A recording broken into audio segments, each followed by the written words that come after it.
for the first time in U.S. history, the executive branch has placed a national security hold on commercial AI products. The models are so insanely capable that they have to be controlled. Certain models will be available to everyone, certain models won't, and now they're becoming more and more gated.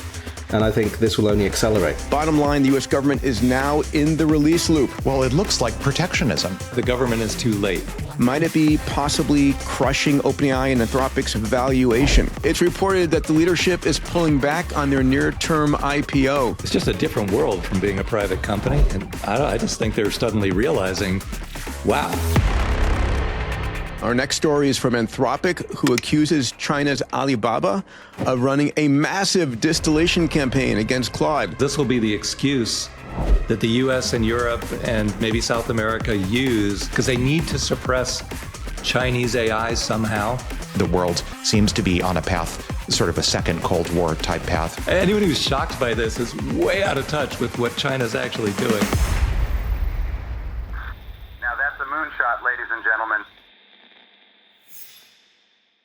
So, Emad, I hear it's hot out where you are in London. Yeah, it's 5% penetration of AC here, and it's like 40 degrees Celsius. So I was just saying I'm going to quit being an AI entrepreneur and become a HVAC roll-up specialist. That's the real route to wealth. Market potential. Dave, how about you? I'm in beautiful Quechee, Vermont. It's gorgeous up here. Yeah, fantastic. Alex, it looks kind of boring back in that background again. Where are you actually Is the background even real, Peter? You're in a bunker. You've got your upload ready to go. Your like cans of canned tuna for the next 20 years. I'm vegetarian, but I do like to say, right. don't take off the takeoff. I just got back from a 24-hour sprint to Fairbanks, Alaska. I was there for 24 hours during 24 hours of sunlight. There for the wildfire finals. So, we're just decimated in California, Greece, Australia, around the world with these fires. And about 5 years ago, I said, this is ridiculous. We need to be able to find a fire at ignition, like just at the very beginning, and put it out autonomously within 10 minutes. Well, these are the finals. We have 3 teams that competed in Fairbanks. And we chose Fairbanks because they had the drone approvals. All these were drone companies. Anduril was one of them, so it's great Palmer's in the competition. When he's at our Moonshot gathering in September, we'll talk about that. Another one from Germany called Dryad, and one from a combo of Australia and the Queensland of the UK was called Aura. All 3 of them using drones and just being able to, fleets of drones spotting the fire and then dumping suppressant on them. So very impressive. Hopefully at the end of this, you're going to have wildfires being a thing of the past, or destructive wildfires, that is. So that was my weekend play time. Yeah. That's so cool. Like, what's the coverage? Like, how many drones do you need to cover, say, all of California? Well, the goal of the competition was cover 1,000 square kilometers, and then being able to find the fire. There were decoy fires. If the fire was more than 2 meters in size or it was moving, then zap it and put it out. So I think the teams were using fleets of autonomous aircraft and drones to do the coverage. Anyway, it's coming. It's coming. And then they're going to, someday we'll see Optimus robots out there in the field, but get rid of, putting humans at risk and use the technology where the technology is best. Yeah, I think that's going to be like the oil cleanup XPRIZE. It's going to be one of those ones that just creates a global best practice in one iteration. And that's the best XPRIZE theme, when something wins and immediately goes into deployment, just like oil cleanup did, and becomes the way it happens for the rest of time. It's just baseline. That's such a cool thing. Time to start one-shotting moonshots. Shall we get into it, gentlemen? You guys ready? Might as Ready. well. All right. So welcome to Moonshots, everyone, the #1 podcast in all things exponential and AI. We want to be your front row seat to the coming singularity. I'm here with my magnificent moonshot mates, AWG, our in-house super genius. Alex, a pleasure. Thank you. Dave Blundin, our wizard of AI investing. Dave, good morning. And Emad Mustak, our AI intellect on emerging intelligence. And of course, Salim is on an airplane. He's airborne at this moment from Munich to Spain. And I'm Peter Diamandis, your host. and hopefully your abundance evangelist. So this week came fast and furious. My head is still spinning. We literally spun up a weekend recording because there's so much going on. There's generally no time to sleep during the Singularity. For those of you joining us for the first time, our mission here at Moonshots is to keep you informed, keep you up to date on exactly what just happened, and more importantly, keep you optimistic about the extraordinary world ahead, the world that we're building, the coming age of abundance. So let me give you a quick overview, a TLDR of today's pod. OpenAI hit the brakes both on shipping GPT-5.6 and on its own IPO. We'll discuss why. We'll cover OpenAI's audacious plans to use AI to fix security holes, not just find them. And Elon's having quite the week as well. A lot going on in his world. Neuralink may attempt the first brain-to-brain telepathy communication later this year. Micron dethrones NVIDIA, and Trump signs sweeping executive orders to supercharge American quantum computing. A lot to cover. You guys ready to jump into this? I mean, honestly, I was like looking at the feed from you this morning, Alex, and I was like, okay, we got to cover that too, and that, and that. I think, Peter, we need an emergency pod every morning. Well, that's the way it's going to be from here on out. I mean, we're clearly in an accelerating hard takeoff, so you got to expect every week is more than the last. So. Don't take off the It's takeoff. a race to keep up. Alex, it's funny you say we should podcast every day, but it takes half the day to keep up with what happened just the day before. Anyway, so then you use the other half podcasting it out.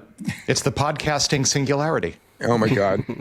I'm really, I really have a high bar for what news we cover, and there's just so much of it. So everybody, strap in, grab your Americano or latte, whatever you have this morning, and let's get into it. We're going to kick off with 3 breaking stories from OpenAI. For the first time in U.S. history, the executive branch has placed a national security hold on commercial AI products. Last week, Anthropic's Fable and Mythos models were initially pulled from the market. Last night, the Trump administration struck a deal with Anthropic, which grants the company permission to release Mythos 5 to a group of 100 select companies. In a parallel story, 2 days ago, just as OpenAI was about to release their newest model, GPT-5.6, the White House struck again and asked them to slow down and only release the model to 20 select companies. Bottom line, the U.S. government is now in the release loop for the most capable models, customer by customer, selecting who gets access to the latest models. Part of our discussion here, someone else is controlling whether you got access to frontier models, and maybe that's a good thing. In a recent memo, Altman said the government will be approving access customer by customer during a limited preview window, with broader release hopefully coming in a couple of weeks if all goes well. So OpenAI has announced 3 versions of GPT 5.6, all of them being throttled by the White House. Their GPT 5.6 Sol, the sun, their flagship model, 5.6 Terra, the middle tier, and 5.6 Luna, the fast, low-cost version. I like that nomenclature. It sort of is descriptive of what's coming. Allow me to open with a question that our airborne moonshot mate Salim asked for all of us. Given that the White House is delaying Anthropic and OpenAI frontier models, isn't the government effectively stifling domestic AI in a regulatory blanket? And if that happens, might it be possibly crushing OpenAI and Anthropic's valuation? Dave, let's go to you first on that one. Yes on one and no on two, but it's inevitable. Like the models are so insanely capable that they have to be controlled. Cybersecurity is just the first excuse, but all the other evil use cases are right behind that. And so this is the new normal. I think everyone's got to get used to it. I think that the only argument that it would stifle market caps would be tied to, is China going to then beat these companies? But my son Sean just got back from China yesterday, and we were talking about, he went from China to Vietnam to Korea and then back. And China is nowhere near caught up to the U.S. They do an incredibly good job of distilling, copying, and taking intellectual property. But in terms of pushing the frontier, there's very little chance that China's going to threaten the market caps of these U.S. companies anytime soon. So if the government is fair across the board, which is seems unlikely, but it's, if the government is fair across the board, then I don't think it reduces the market caps at all. These are the most valuable companies in the history of the world by far. By the way, I know that you're busy and sometimes these episodes run long and you don't have time to listen to the whole episode, or if on occasion you miss an episode. I now put out a Moonshot summary on Substack, which includes a link to all the stories that we cover. The weekly recap covers what I and the mates had to say, what we think is most important, and what we're most excited about. And it's free. You can subscribe at diamandis.com/metatrends. That's diamandis.com/metatrends. All right, now back to the episode. So, Alex, I've thrown up the performance benchmarks on 5.6 here from OpenAI. How impressive is this? Give us a little rundown on these benchmarks.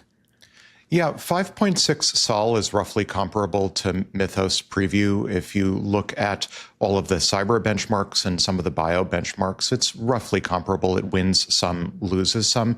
But I think the bigger story here is we're in the regulatory endgame. This is exactly during the founding early days of OpenAI, DeepMind, and Anthropic. There was an enormous amount of hand-wringing over what would happen when we reached the era of recursive self-improvement and the race condition that would happen. And there was a general consensus that the frontier labs would all establish some sort of coordination mechanism with each other to slow down and sort of cross the finish line together without creating a race condition. And many people at the time said, oh, this was impossible. There's no way, there's no possible way. This is sort of the paradox of Moloch, Molochian economics. I think Scott Alexander would say would mean we're permanently stuck in this social trap of everyone competing against each other. And it turns out that the same old coordination mechanism that we've had for thousands of years, government, localized geographic monopoly on force, is more than capable, it appears, of being that coordination mechanism for getting the final two, at least as of this point in time, the duopoly of frontier labs, OpenAI and Anthropic, to synchronize the release of their capabilities out to the first few dozen customers or users that the government is going to gatekeep. So in terms of the raw performance, roughly comparable. And I think what's even more interesting than the fact that 5.6 Sol is head and shoulders in terms of cyber capabilities and other capabilities, also efficiency versus 5.5, is that basically the government, the US government, has functioned as a synchronization mechanism for helping 5.6 Sol reach essentially some form of parity or near parity with Mythos/Mythos Preview 5. That's extraordinary. We've never seen any sort of third party basically forcing the two leading contenders who would otherwise be in a race against each other to essentially similar capabilities. And yet that's what we're seeing. And at the same time, looking at China, the Chinese open weight capabilities, there's this chart floating around X extrapolating the time difference between Chinese open weight models reaching the same capability as the two remaining frontier Western open weight models. And if you extrapolate it, depending on how you calculate that time delta, the number is on a trajectory to go to zero by Christmas of this year. So that's the crazy thing. And Emad, I want to go to you, given your experience in open weight models. I mean, if in fact the open weight models from China are converging, and at the same time that the U.S. government is sort of throttling, I can imagine a lot of companies around the world saying, I want this on-prem. I'm just going to adapt, the Chinese models. And that, again, to the second part of Salim's question, if that's happening, that could have a real negative consequence on the U.S. models. What do you think about it, Emad? So I think that's an excellent question. What we've seen is kind of an extenuation of what we've been talking about over the last, I think, year since that IMO Gold OpenAI model was announced. Certain models will be available to everyone, certain models won't, and now they're becoming more and more gated, and I think this will only accelerate. Looking at the open models, GLM 5.2 was the first model with the big model feel, even though it just trained more from the GLM 5.1 base, and now lots of people are trying it. But how good is it? I think you've seen a few things. First of all, you've seen multi-model harnesses. So my old colleagues at Sakana released Fugu, and then the Blitzy team are now top of SW Bench Pro, bringing together lots of different models. And again, a big achievement from that team. We have a harness releasing on Monday where basically it's on Frontier SWE, which is the most difficult coding benchmark. Like each task takes 11 hours and it requires novelty. We're releasing it. When you say we, do you mean intelligent internet? Intelligent internet, yeah. Your So company. we've been looking at how far can you get single models? And single models, we're going to be announcing GPT 5.5 overtaking Mythos on Frontier SWE. So that's the previous gen. But GLM 5.2 outperforms GPT 5.5 in our current tests. So we actually see on Frontier SW, which is the most difficult.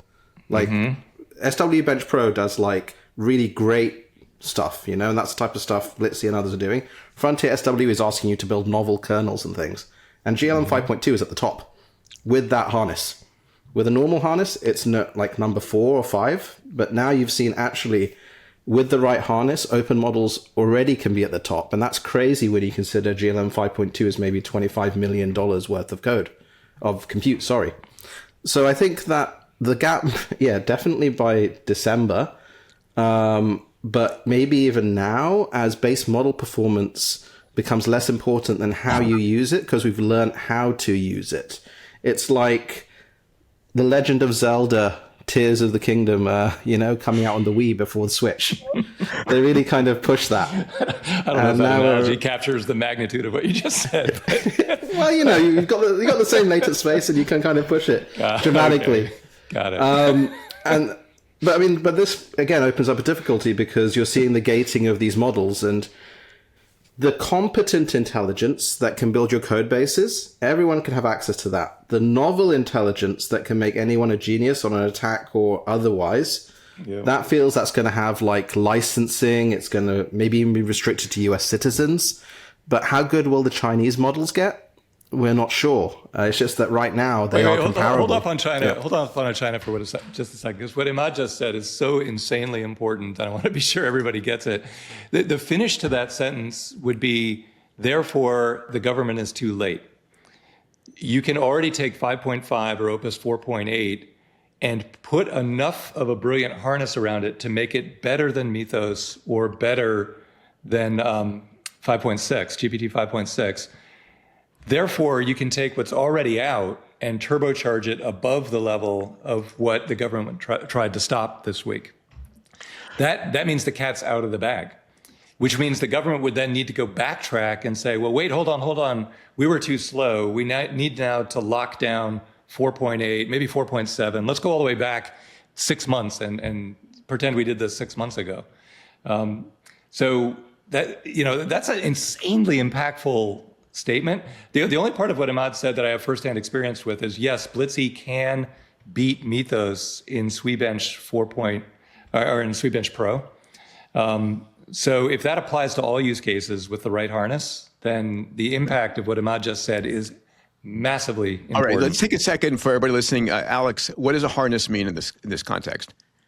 Well, so a harness typically refers to non-weight capability improvements. So when you're building a machine learning model, there are many phases. It typically consists of a neural network of some sort. The neural network is composed of weights. The neural network has some intrinsic behavior. It goes through pre-training, mid-training, post-training. These all impact the weights directly. Now you have a model and you want to, on the fly, change its behavior. So in the beginning, in 2020, when we first got GPT-2 and large language models or few-shot learners, there was the prompt. You could change its behavior in context by feeding it different text as a prompt. And the output was versatile and it was good. Then people realized... It's a biblical statement, and it was good. And it was good. And then people realized maybe we want to factor out common elements of that prompt across many prompts. And the system prompt was born, and it was good. And then people realized that it was desirable to keep factoring out common elements and logic and text and other information out from all of these prompts into what ultimately became a harness.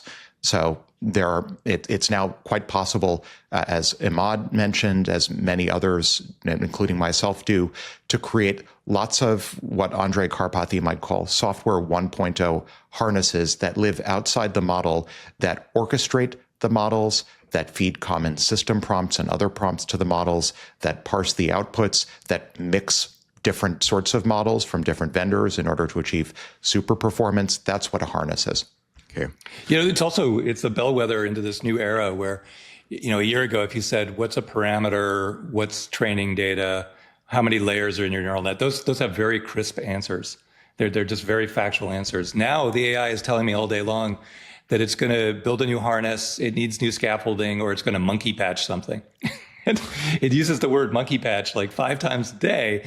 Like I wrote code for 35 years and never once used the word monkey patch. Why are you monkey patch? I don't know what you're doing, but it works. It comes back with functional work. So we're in this new era now where we're kind of like sort of understanding what the AI is doing, and it definitely works. So we kind of let it go. I want to go back. I want to go back. No technical I want to go back to this principal question. Right now, the government is controlling who gets access to frontier AI level. And at the same time, we have these open weight models coming out of China. And I can imagine a lot of companies saying, I don't want the government telling me what I can and cannot access. I'm going to start using on-prem open weight models. And is there a probability that the government's going to start restricting in the US the use of these open weight models? And then does that sort of, no. For sure. Well, yeah, I think that there's a good chance that the US government bans Chinese open weight models from being used by corporations and requires a license and KYC for any frontier or new frontier model, including retention of your prompts. I mean, for everybody listening, this is the reason we spun up this weekend pod, because of this issue. It's all of this is breaking so fast. I think, Alex, you opened up by saying we're in the hard takeoff, or maybe it was you, Dave, but it feels that way. The speed. I'm just saying, don't take off the takeoff. Okay. So how does this impact? How are we going to see this impacting these our frontier models here domestically? And is this the mechanism by which China pulls out in the lead across AI? Well, it looks like protectionism. It superficially, it looks like protectionism may be masquerading as export control. And there is, I think, a very real risk that the U.S. falls behind. I think without this regulatory regime, we were neck and neck, maybe 6 to 8 months ahead of the Chinese models. And now there is very much the risk that AGI is achieved internally, but externally for all of the users, the users are American users and Western users of American frontier models are stuck at parity or worse, behind parity with Chinese models, whereas internally within the labs, the capabilities are continuing to leap ahead. And that sort of distinction, we speak of the singularity all the time. In a black hole, there's the notion of an event horizon as being distinct, as having distinct outer horizon versus inner horizon versus singularity maybe at the center.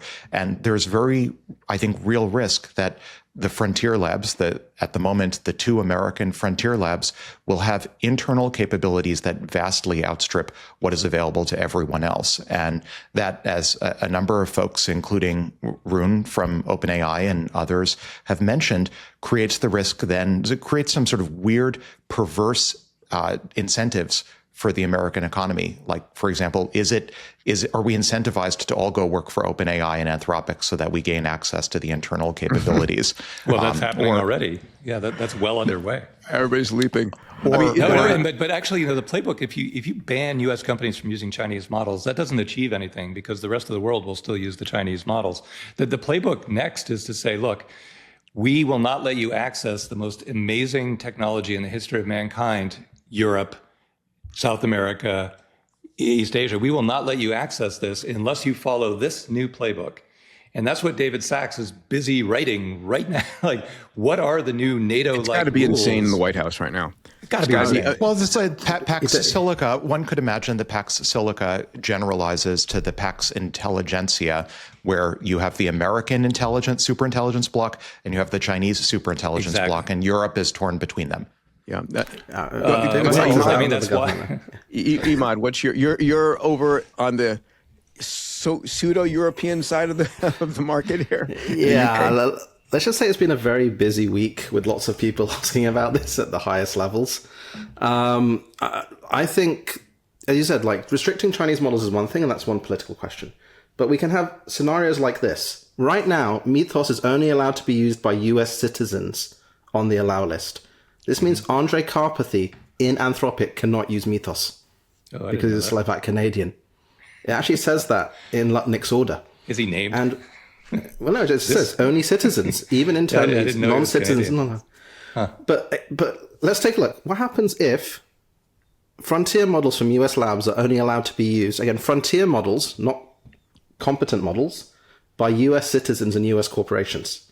That's a massive lead for America, right? Like they will continue, and that's still a big market, and that's still a huge market. Again, what happens if you have any licensing restrictions you want? Like one of my scenarios is, just like you have a driving license, you will need to have a license where you basically say that you're patriotic to America and convince a frontier model of that to get your license. Wow. You know, you will have KYC, you will have these are kind of the scenarios that I'm kind of envisioning, because again, there's this split in capability, and you don't want any adversaries to have access to that capability. Dave's points about distilling and things like that, but it goes way beyond that, because the previous model, it's like you type a word, you get an answer. These things can now work for basically days, if not months.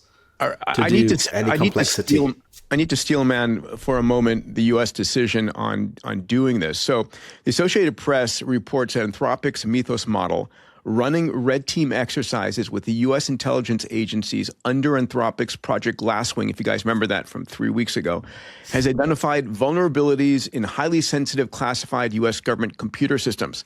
Senator Mark Warner said the following, quote, "This tool broke into almost all of our classified systems, not in weeks, but in hours. Mythos identified the holes with exploitation outside the scope of the exercise." So 12 days later, the Trump administration directed Anthropic to disable Mythos 5 and Fable 5 for foreign nationals. So this exercise with the U.S. DOD explains why they did this. And it sounds very real. I mean, I can imagine a future in which the most advanced models test everything sensitive, and then once they patch the holes, then it's opened up. But that's a strange universe. Yeah, a lot of these things are just... Go ahead, Emad. Well, there is a flip side, which I'd say, which is that the models aren't good enough yet to tell when they're being used for evil. So, like, don't allow yourself to be used for evil. I just want to add that. That's the meta prompt. Interesting. Dave? Well, a lot of these are just cover stories and excuses. They're true, but they're just... The real issue is the query, can you build yourself? So if you're in China and you go to Mythos and you say, hey, Mythos, can you help me build yourself? And then I have you. And then I can build a competing equivalent over here in China. And that's the query that Mythos can answer and Opus 4.8 can't. And I know that from the 2 days that I had access to Mythos before they pulled it back. And that's the real issue. And so then it's dangerous for, let me think, okay, here, cybersecurity, it cracked into some FBI systems. Good enough. That's all we needed was a reason.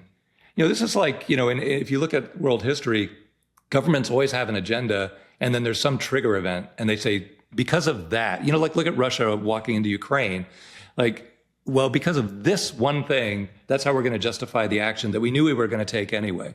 But the real underlying driver here is not, hacking into government systems. It's the self-improvement can't get out to the world. Otherwise, it's out of the bag forever. And that's the line that Mythos and 5.6 can cross. Alex, do you agree with that? Can we imagine China using Mythos to build itself? I think we're in the end game. I think China has enough capabilities at this point to achieve its own recursive self-improvement, its own Fermi pile, if you will, without needing to further siphon trade secrets or reasoning traces from Western models or just literally trying to exfiltrate weights out of frontier labs. I think we're in the end game. That this policy could only possibly make sense if we are in the end game of recursive self-improvement and every day matters. I think the steel manning of, well, this is regulatory overreach or maybe not overreach, but a regulatory immunoresponse, say, to to Mythos or to GPT 5.6 being able to do incredible vulnerability analysis and mapping and exploitation. I think that justification only holds water, only supports itself if we move on, hopefully, to a lighter touch regulatory regime, say in a month or two, that maybe is a little bit, as Dave says, more focused on recursive self-improvement gatekeeping and less on vulnerabilities. But otherwise, I think China has reached recursive self-improvement escape velocity at this point on its own and doesn't need the West's help. Interesting. So, but I also think that the White House doesn't necessarily see it that way. They think they still have time. What's your advice to the White House? What's your advice to regulators out there right now? I mean, you got to completely unleash David Sachs and go around the world, meet every world leader with a very specific, here's how the future world is going to work. And I think you have to lock super intelligent AI into a couple of boxes. I don't think one box is healthy for the world, but I think 10 is also unhealthy. And say, look, here are the rules. And I think the most important thing by far is logging every prompt and giving many, many eyeballs to every single use case. Because the idea that the AI can run rampant in a box and design things without anyone inspecting every single iteration, every chain of thought, every prompt needs to be inspected by other AIs to make sure that we know exactly what the use cases are. And if we achieve that, then you have a stable future for the rest of time. But everyone has to agree, okay, who sees it? Does Sweden get to see it? Who are our friends? Who are not our friends? And then lay out those rules like yesterday, and then get everyone to sign up to it. And then you get access to Fable. That's the deal. Emad, what's your solution? Then we'll go to you, Alex. Well, I'm very pro actually competent open intelligence, and I think we can build that in an aligned way. What I think, given the political reality, will happen is KYC, prompt retention, American civilians getting the thing via a license, and again, something similar to having to have a driver's license or security clearance, etc. It'll be the same type of regime. And I think, unfortunately, David Sachs has left the government, and so is Sriram. So now AI policy is being driven by Howard Lutnick. And so his thing is very much the economic interest of America, which again, I think is reasonable, just like the cybersecurity thing. The reality is this is an incredibly difficult situation because we're in the exponential. And so the government has to protect US interests. It has to ensure other people don't have these capabilities. And it has to do that while having the upside. They don't want Anthropic and OpenAI to blow up. That was a question to David at the start. So balancing all these things is very difficult. But I think, as AWG said, we're going to move to a regulatory regime where some of these things are clear, like the licensing, like you're in a program, you have to jump through certain hoops to get this type of access. And right now they're just trying to figure it out incredibly quickly because frontier capabilities are popping up everywhere through that one level of the cyber attack, that one level of, you notice the defense, the gene defense thing, as bio attacks as well. Sure. And then there's the capability thing. You don't want all of a sudden your companies to be outcompeted by foreign companies, and that's the protectionism thing. Alex, take us home on this one. Yeah, a couple of thoughts. One, Sputnik was a moment of strategic surprise when the U.S. was surprised by the USSR. The surprise came from outside, not from within. This time around, this is a Sputnik moment, and the surprise came from within. The NSA and Cyber Command were surprised by the private sector. The private sector leapfrogged the vulnerability and other cyber capabilities that the NSA had been keeping bottled up. And that has to be a bit of a shock to the existing bureaucracy, because now suddenly there are these capabilities that are leapfrogging the government from the private sector. That's thought one.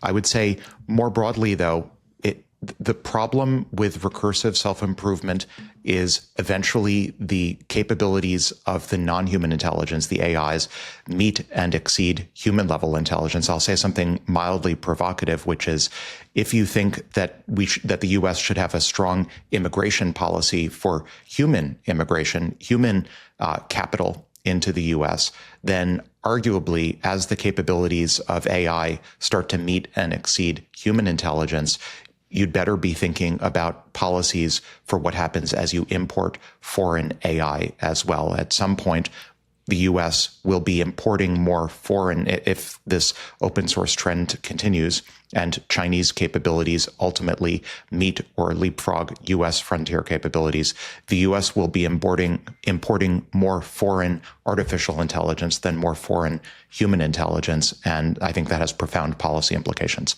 All right, let me move to our second OpenAI story.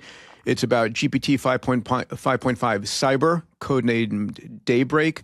It's a defensive cybersecurity model that just scored a record 85.6 on CyberGym benchmark, which tests AI agents for real-world cybersecurity vulnerabilities. 85.6 is the highest single model score ever posted. Sam Altman said, quote, "The real prize isn't finding the holes. It's automatically writing and testing the fixes across web browsers all the way down to the Linux kernel, effectively turning the threat into a cure." So, gents, AI is shifting from offense to defense at scale, potentially closing holes faster than attackers can find them. The question is going to be about trust. Who's allowed to merge AI-written fixes into the code base, running the world's infrastructure? Whoever owns that trust layer and the liability controls the digital security across everything. So, Alex, your take on this CyberGym performance and GPT 5.5 Cyber. Well, first, Daybreak, this is what, Peter, you and I wrote about in Solve Everything. We are seeing cyber vulnerabilities in open source and closed source projects get bulk solved now by AI. There are a few different nonprofit initiatives, one being run by IBM. There are a few others that are competing, solely devoted to just using these new capabilities to bulk identify and remediate vulnerabilities and bugs across all the open source projects. So I think this becomes a sort of great project of the times, like the interstate highway system, except going back through the historic record of all of these open source repos, especially the foundational ones that are in the supply chain of really popular downstream applications. So go after of everything, just bulk solve it all now that we have the capability to bulk solve it. On the narrower point of GPT leapfrogging on CyberGym, I think we're going to see, again, internally only, or with a limited staged release, leapfrogging of capabilities in terms of the ability to detect and remediate vulnerabilities and bugs. We're seeing for the first time Sam talking about intentionally biasing the models toward defense versus offense. And he never used the word poison in characterizing this, and OpenAI never used poisoning attacks, which is perhaps maybe a slightly less inflammatory characterization than Anthropic's original release announcement with Fable and Mythos. But reading between the lines, it certainly sounds like OpenAI is steering their models to basically self-disrupt or poison their users if their users are trying to use their frontier models for offensive cyber versus defensive cyber. They're reading between the lines. That's what they were implying. And I think that's the world we're going to find ourselves in, where alignment comes in the form of a model together with scaffolding, system prompting, post-training that favors the defender and favors the desired outcomes, and then obfuscates, foils, poisons attacker type use cases. Emad, you agree? Yeah, I think this kind of comes to the stage. It's going to be very interesting. Like Elon did the deal with Anthropic, and Anthropic's weights got loaded onto Colossus. What's the security level of these data centers? Those weights are going to become even more valuable than they ever have for espionage and others, because you don't need necessarily 1 million agents for cyber attack. You need to have a few models, and in particular, what you want is the model that comes before the end of pre-training or before the system prompt that AWG was just talking about, because they're more creative and they're not as hobbled for the attack. And then you have to defend against that, because the adversaries are not like kids in the basement. The adversaries are nation states utilizing these models. And the model, if someone gets, is quite limited, but the other side managed to obtain the base weights. That will be more creative and have a bigger attack. At the same time, we all know our infrastructure is terrible. We don't have the human compute hours to make it stronger. Like basic attacks before AI started crippling our thing. So I think that, there needs to be a massive push for all essential apparatus, government and otherwise, to be hardened by these models. And then that makes it incredibly difficult to attack. The final thing that I think we'll see is that you will see probably claims that Chinese models will be introducing backdoors and other things inherently in the code. Because now, this is what you're saying, Peter, who merges the code, those thousands of lines of code now that you have? Yeah, who do you trust? If you have a model that could poison or introduce a backdoor inside its latent space, the model weight gets updated. You will not find that for days, months, years. And all of a sudden, it's backdoored everything. And this is the real risk profile, because who on this call now actually reviews every line of code that they merge? Yeah, that's a key point. Especially downstream, like it can emerge anywhere. So the US government, again, may actually say you need to have ISO type certified models merging your code, because otherwise you could have holes in if these models come from wherever, you don't know what's in them, and they're not acting on your side, like AWG said. Dave, you want to close us out? Yeah, well, I think what Emad said is brilliant, of course, but nobody can check code anymore. And when you ask your AI to install something, it does it so quickly and efficiently that you can't possibly keep up with reviewing what it installed. So then it's just a question of, did I trust that AI or not? So it's trivially easy for a Chinese model to inject spyware. It's just a few lines, one line of code actually is all it needs. So the idea that we'll ban Chinese models from US corporations, very likely. But that, again, doesn't solve the global version of the same exact problem. So all these things are imminent, absolutely, totally imminent. I think the story within this story, too, is that only AI can keep up with AI. Hey, we have a big cybersecurity risk. Sam says, well, the way to fight that is with AI that's good. So it's going to come down to what buy our said. product. Yeah, we're here to defend you. Yeah, this idea of ISO certified, trustworthy AI stamp of approval, imminent and critically important. Then the question is, okay, but what entity is the trustworthy entity giving that stamp of approval? Is it a US entity? Is it a US plus Europe entity? Is it some new NATO type entity? And I think it'd be very healthy for America to reach out to a much bigger chunk of the world to decide, these issues. It'd be a lot better for global confidence in what we're doing. But at the end of the day, something has to say, yeah, you can trust this AI, and you have no option to live without an AI. There's just not a choice there. There's one thing I have to say. I have had a couple of conversations this week where the question has been asked to me, how can we trust American AI is not installing backdoors? Well, and do we realistically believe today that the U.S. government can't listen to our podcast right now, read every single text we're sending to each other, read every single email? I mean, with Palantir out there helping, is it even vaguely viable that the U.S. government can't read and see everything going on for every single human being? I assume they are. I assume they are. I mean, this is the concept that privacy, you'd like to have privacy. We think we have privacy. We want privacy, but I don't assume privacy. All right, I'm going to move us to our third and final OpenAI story. It's reported that the leadership is pulling back on their near-term IPO. So the company advisors have said you've got two paths. Path one, you go public now, this year, but potentially accept a valuation sub $1 trillion.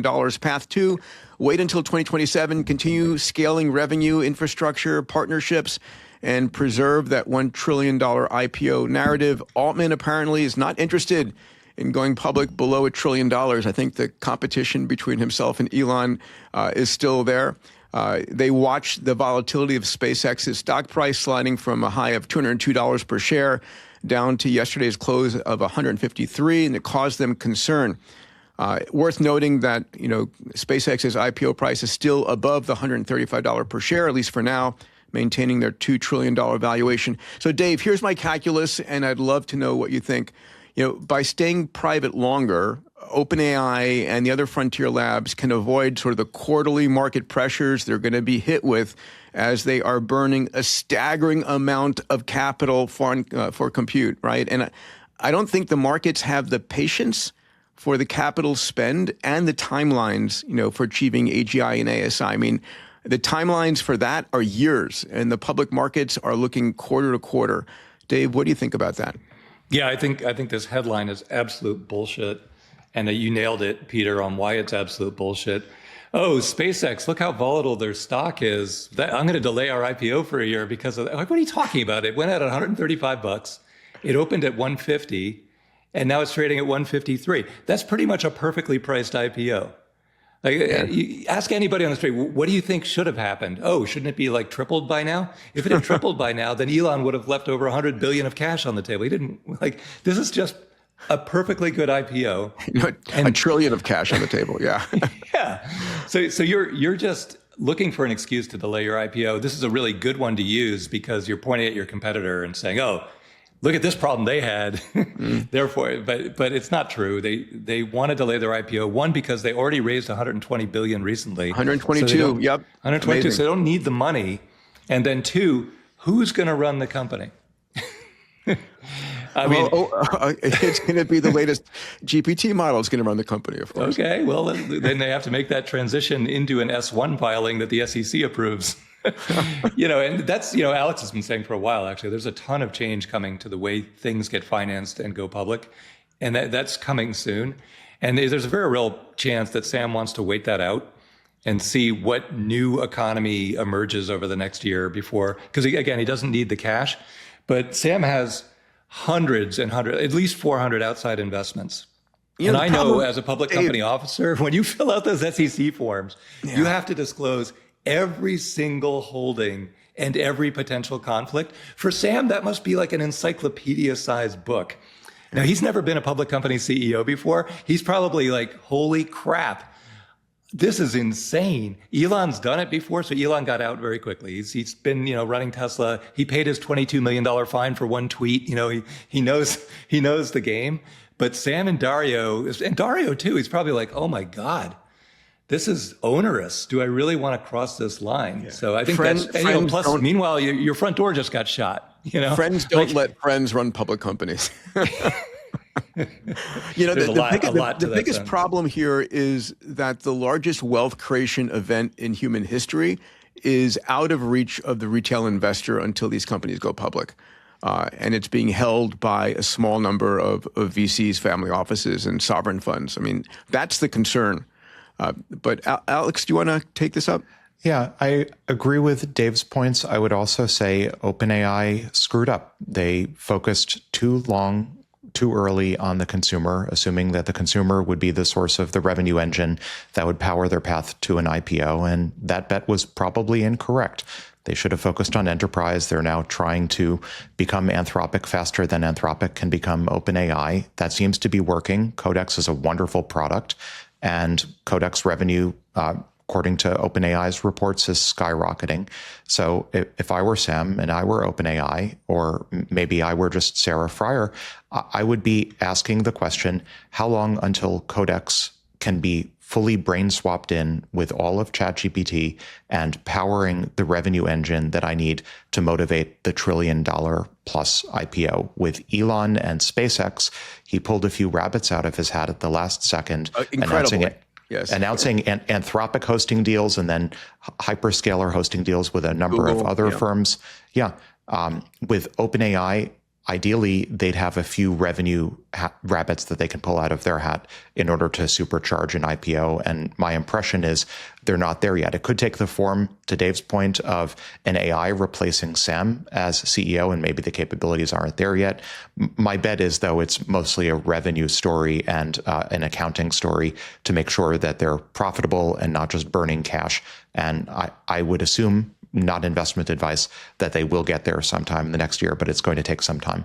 I think there's a deeper level to this story, though. If you said, here are three people, here's Dario, here's Sam, here's Elon, and one decides to get public very, very quickly, raise the 85 billion. The other two are like, ooh, wait a minute, there's a lot more to this. But then you look a layer deeper, the other two are in Silicon Valley or in San Francisco. And in San Francisco, the consensus is that the hard takeoff is right now, and that we're going to discover new physics, we're going to discover new medicine, the whole way the world is governed is going to get changed. Good point. A lot of wealth to be created on the back of just the scientific breakthroughs coming. Yeah. So I think Elon, he lost his edge on the frontier model, and so his way to become relevant in all of this is to get into space, get the orbital data centers up and running, buy a huge amount of compute. But if he were on the frontier and like 2 steps ahead of Fable right now, he also might be saying, holy crap, everything's going to get changed in the next year anyway. But he needed the money, and he needs to build that big infrastructure. I got slammed in the biotech IPOs of the 2021 to 3, all these companies that were pre-revenue, pre-profit, started going public, and they got decimated. And I think, one of the rules I've always had is you go public when you've got profits and predictable revenues. And that is not these companies right now. Dave, do you agree with that? No, I think that they can manufacture insane amounts of wealth and revenue very, very quickly, to the extent that they have access to compute. I don't think the revenue visibility and the CFO are a big part of the decision. I think they genuinely believe the world a year from today doesn't look anything like the world today, and that wasting a ton of time dealing with the SEC and the roadshow is the stupidest thing you can do in the middle of the singularity. And so they're just going to the extent that they have access to capital and they don't need the money tomorrow, it's much smarter to try and stay out of the lines, try and stay out of Washington, try and stay out of the SEC, try and stay out of so you can focus on the model and focus on the new world order and focus on there's just so much more pressing, urgent, hard takeoff issues in front of them. I mean, I just can tell you from firsthand experience, as soon as you start filling out those SEC documents, you're like, what a freaking waste of time. Holy crap. This is like from 1929. What am I doing here? And Silicon Valley, San Francisco has that arrogance that we are the world right now. This is everything happening that matters. And dealing with Washington and the SEC, it just feels so wrong. I think that's more the flavor. Emad, do you think we see Anthropic do the same thing, or are they going to jump in and try and grab the capital out there? I think Anthropic, with their continued revenue ramp, it all depends on, are you going to see a drop and you haven't seen yet? If not, then again, why would they do it? Because they're ideological, right? You don't want to have anyone else's fiduciary or otherwise control, and you've got the weird PBC structure. OpenAI, I think, is a bit different, and they're changing over their structure. But I think the thing to watch out for is, do they buy Sierra and put Brett Taylor as CEO and move Sam to president? That's an example of how you can get around that. That's a good move. If they need a rocket company, they can buy Rocket Lab, right? There's all sorts of moves you can have here. But as you said, the rate of the revenue is insane. I was actually looking at SpaceX's AI revenue from just their cloud business. It's overtaken AWS and GCP on a run rate within a few months. Who would have even thought that, right? But then you look at OpenAI, they're up at 40-50 billion now. The revenue actually has gone to fit their valuation, which is the crazy thing, because you've never seen revenue growth this big. I think it is just their internal structure is still shifting. That's a big deal. What does it look like over the next few years? But they have the space to do that, because they're going to lose $26 billion this year, according to their forecast. And as Dave said, they raised $120 billion.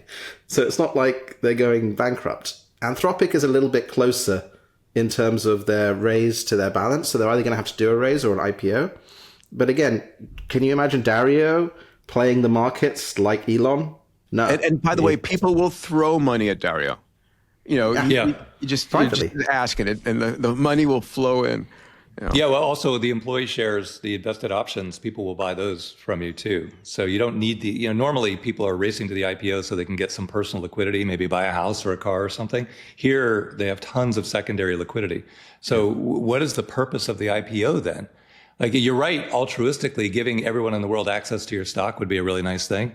But putting that aside, they don't need anything. And then you look at the regulatory overhead, and it's not just the IPO itself. After the IPO, if your stock goes down, you're going to get a stock drop lawsuit. You have to deal with that.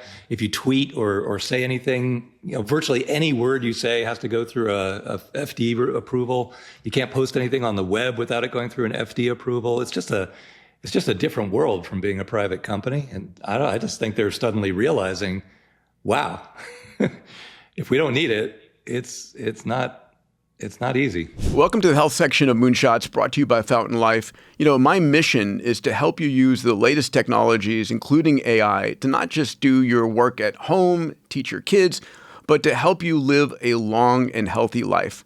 I'm here today with an extraordinary physician, the Chief Medical Officer of Fountain Life, Dr. Dawn Musalem. Dawn, let's talk about cancer. I know from the member database that we have at Fountain, our members who come in who think they're healthy, it turns out 3.3% of them have a cancer in their body they don't know about. That's right. The majority of cancers that we screen for, those aren't the ones that are necessarily taking the lives when found at a late stage. We know that when cancer is found early, the chances for cure are much higher. We know it's much easier to treat a cancer when found early versus when found late. What we're finding in our members is over 3.3% were found to have these cancers that were otherwise wouldn't have been found or detected. Yeah, it's interesting. You don't feel the cancer until stage 3 or stage 4. And if you don't know what's going on inside your body, it's like driving your car with your eyes closed. And you can know.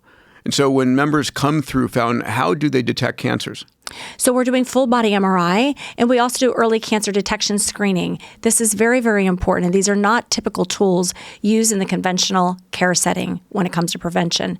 This is a hard thing because currently these are not studies that insurance would yet be covering. But the goal is to collect these numbers, do the research, and work hard to democratize wellness. Yeah. So at the end of the day, you can know what's going on inside your body. It's your obligation to know. So check out Fountain Life.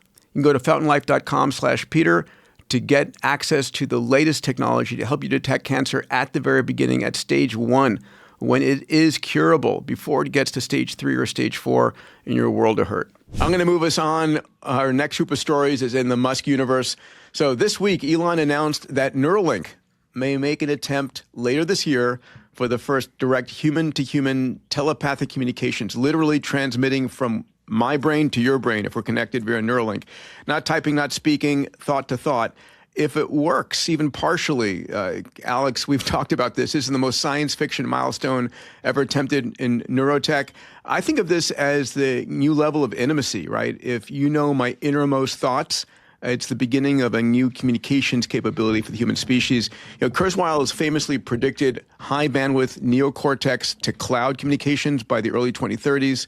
Alex, let me go to you next. Let me just make one more point. When I was speaking to Elon about this in the past, it's clear his end game in Neuralink isn't a medical device. It's his desire to create an I/O layer for the Singularity, allowing humans to, quote, couple with AI during the Singularity.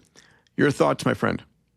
Well, a couple of thoughts. One, if Neuralink does do this, this will be one of the first sort of open attempts to create superhuman capabilities, not just restore capabilities from humans with a variety of, say, motor disabilities to the mean, but rather to empower people with superhuman capabilities. That's the first thought. Mm-hmm. Second thought is the latent space is particularly interesting. So there was a paper in Cell, I think sometime in the past week, I wrote about it in my newsletter, finding that people, children, adults who speak multiple languages, so bilingual adults, there was an open question in neuroscience whether if you speak the word for the same term in 2 different languages, whether there was a single bridge neuron that was responsible for activating for those 2 different concepts. And the answer turns out to be, pretty surprisingly, I'm actually kind of surprised this wasn't published in Science or Nature, no, but the answer turned out to be that the spacing, the relative spacing, the geometry. I read the paper. It's incredible. It's just like the AI models. It's just like the AI models. Yes. That the hippocampus of the humans, bilingual humans, turns out to look more or less like a vector embedding space for an encoder-only transformer model. That is a shocking conclusion. It was shocking. The neuron for perro and dog are adjacent to each other. And that's what gives them that collocation. Amazing. So if our hippocampus is basically just an encoder-only transformer embedding space, that would suggest that A, telepathy is going to be a lot easier than one might otherwise suspect. B, maybe human cognitive capabilities are actually not that complicated. And maybe we are just, as I've mentioned on the pod previously, just distorted reflections of our ancestral environment and the complexities in that environment. C, Neuralink is pretty invasive. I mean, I know it's packaged up as being less invasive than some of the alternatives, but it's still pretty invasive. You need to stick a needle, multiple needles inside a human skull. But if this embedding theory of cell placement in the human brain turns out to generalize, I would expect this will create enormous demand, and Emad, you of all people probably would have some view on this. I've chatted over the years with some of your former neuro employees. this will create, I think, enormous demand for non-invasive human-to-human telepathy, not just the invasive Neuralink type. And I wouldn't be surprised if this ends up becoming a hugely popular feature or product, Elon may be steering Neuralink in the direction in parallel of less invasive, non-invasive BCIs. Can you imagine if couples, husband and wives, basically get a Neuralink connection? I think probably the divorce rate would skyrocket. Or we see a lot of Borganisms. Yeah, organisms. I think that's let me throw this to you next, Emad, but just a point to make. The human input-output rate is shockingly narrow, right? So I looked up the numbers here. So speech is about 40 to 60 bits per second. Typing is like 5 to 20 bits per second. And accordingly, it says conscious thought and behavior selection is 10 bits per second. Right? I mean, these numbers, and we're, of course, when we're inputting and outputting, we're bottlenecked by our fingers, our voice, our eyes, our attention. We're pretty damn slow compared to our digital brethren. Yeah, I think that, when you're processing things, it's the type 1, type 2 thinking that Kahneman said. Mm-hmm. When we're thinking through, we think at a certain rate, and in tokens, like your Claude tokens, whatever, it's 100 tokens a second, roughly, right? But when you spot a tiger in a bush, it's instant, because it adapts to the latent space as you represented. Like in 2023, the neuro team at Stability did a paper called Mind Eye, where you looked at a bottle, did an fMRI, and then we could reconstruct that from the fMRI using stable diffusion, which indicated that human latent spaces were the same. So what does human-to-human communication actually look like when you've got telepathy? You don't need all those words. You have as few words as possible to activate the common latent space. Just like, you're like, oh, you're in sync with each other. You barely need words to complete each other's sentences. The fact that our latent spaces are actually likely to be very similar means that the bandwidth's probably going to go up 10, 100, 1,000 times from there, because you can adapt the adapters to hit the person at the right time. Just like when you're watching a movie, that scene will make you sad, Like when you understand the latent space, this is where you can go into that exploration. I think if we can get telepathy, it is actually one of the biggest achievements in humanity's history, because we've had this very lossy interface for so long. But then you can dig deep into what really makes us human. Of course, there's bad stuff to that and good stuff. This is very, very sci-fi. And, one of the potentials is we all end up as the Borg, like AWG said. But really, the meaning of life is to understand yourself better. And I think this will be a really huge advancement in that. Or maybe glass half full, Emad, maybe we see like the next generation version of Microsoft Teams ends up including a organism feature, and the human teams are all in sync with each other. You said glass half full, okay. Oh my God. All right, I'm not going there. All right, let me continue on in the Musk universe here. So we saw this week some more insight into how Elon is naming his companies. So he expanded his naming protocol. So his space-based ventures all have star in their name, and he released the name of his AI satellite constellation called Starmind. He also has his cargo delivery program called Starfall. So Starlink moves bits, Starfall moves atoms, Starmind moves intelligence. Elon went on to say, and I love this, we're cutting back on the use of the word star as a prefix. It's getting a bit silly. Too much star shit. Some of these, Peter, if I might just comment on this, some of these names we haven't even, I think, materially, if you go back one slide, we haven't even materially talked about much on this pod. So to talk about, you want to hit him? Hit him real quick. Yeah. So Starlink, everyone knows that's space communication. Probably going to launch, if you believe the rumors, going to launch a direct-to-cell mobile service. By the way, soon. Rumors that he's got to deal with Charter coming up. Actually, it was reported in Bloomberg that he's going to have a deal with Charter, and rumors that he might buy T-Mobile. That'd be pretty cool. Yep. So Starship, everyone knows. Propulsive landing and enormous heavy lift capabilities for everyone else in the economy. Starbase, Texas. Star factory at Starbase producing starships. Starshield, program for the U.S. government to supply basically a private, or I want to say privatized, but a government defense grade version of Starlink for the U.S. Department of War. Starfall just announced in the past few days. So this is a cargo deployment solution where private companies, and this was very, I would say, probably intentionally poorly marketed, have the ability to launch cargo up to LEO and then do a retrieval of the cargo. So people don't know a lot. One of the biggest issues in the past has been down mass from orbit. You know, we all talk about getting stuff into orbit, but being able to do experiments, especially materials or biology, and get the product back down. And just a quick shout out to Jason Dunn. He's a Singularity alum, a friend of mine, and he's got a company called Outpost, and they've been working on this with their product called Carryall, and they've been doing extraordinary hardware development and testing for now a couple of years. But please continue. Yeah, and I mean, there are companies, Outpost among them, Varda among them, that are doing quite a bit of orbital manufacturing. They're most prominently, I guess, in my mind, Starfall example, there was an orbital brewing company that launched yeast into orbit on Starfall, retrieved it, and they're going to be now brewing orbital beer, or LEO brewed beer. What does that cost for a pint? But it's been to space. Stargaze takes advantage of the fact that Elon and SpaceX now have all of these satellites that can look up and can look down, and provides situational awareness, looking up and looking down, both in orbit and on the ground. Could end up, given that we just had the conversation with Planet, possibly end up becoming a Planet competitor. We'll see.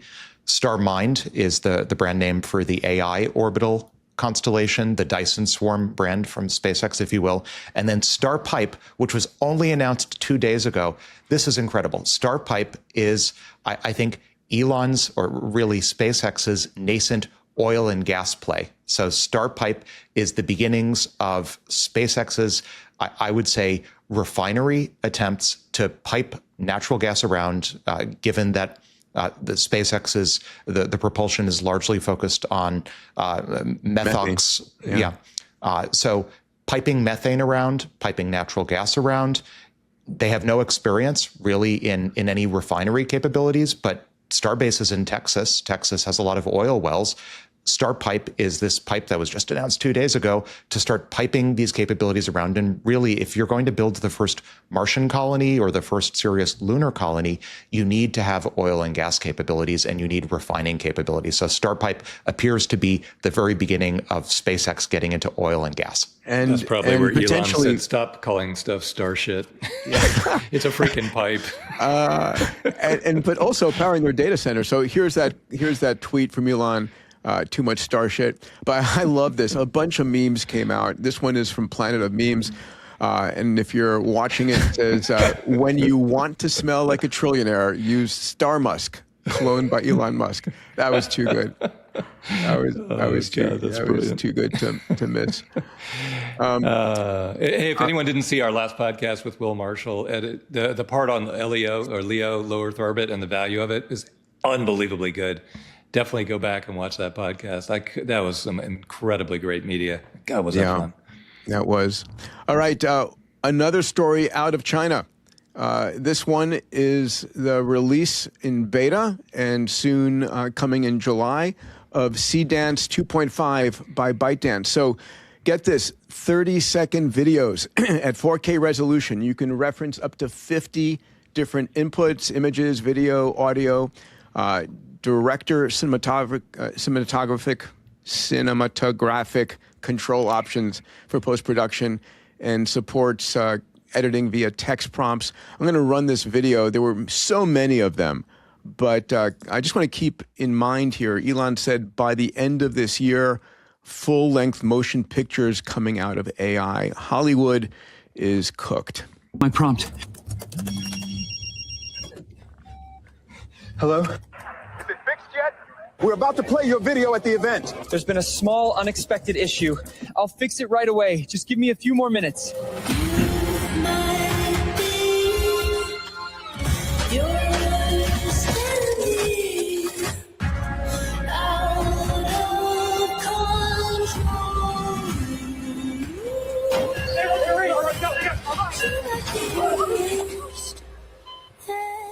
It appears that some higher dimensional entity is now repairing all of the anomalous phenomenon that occurred today.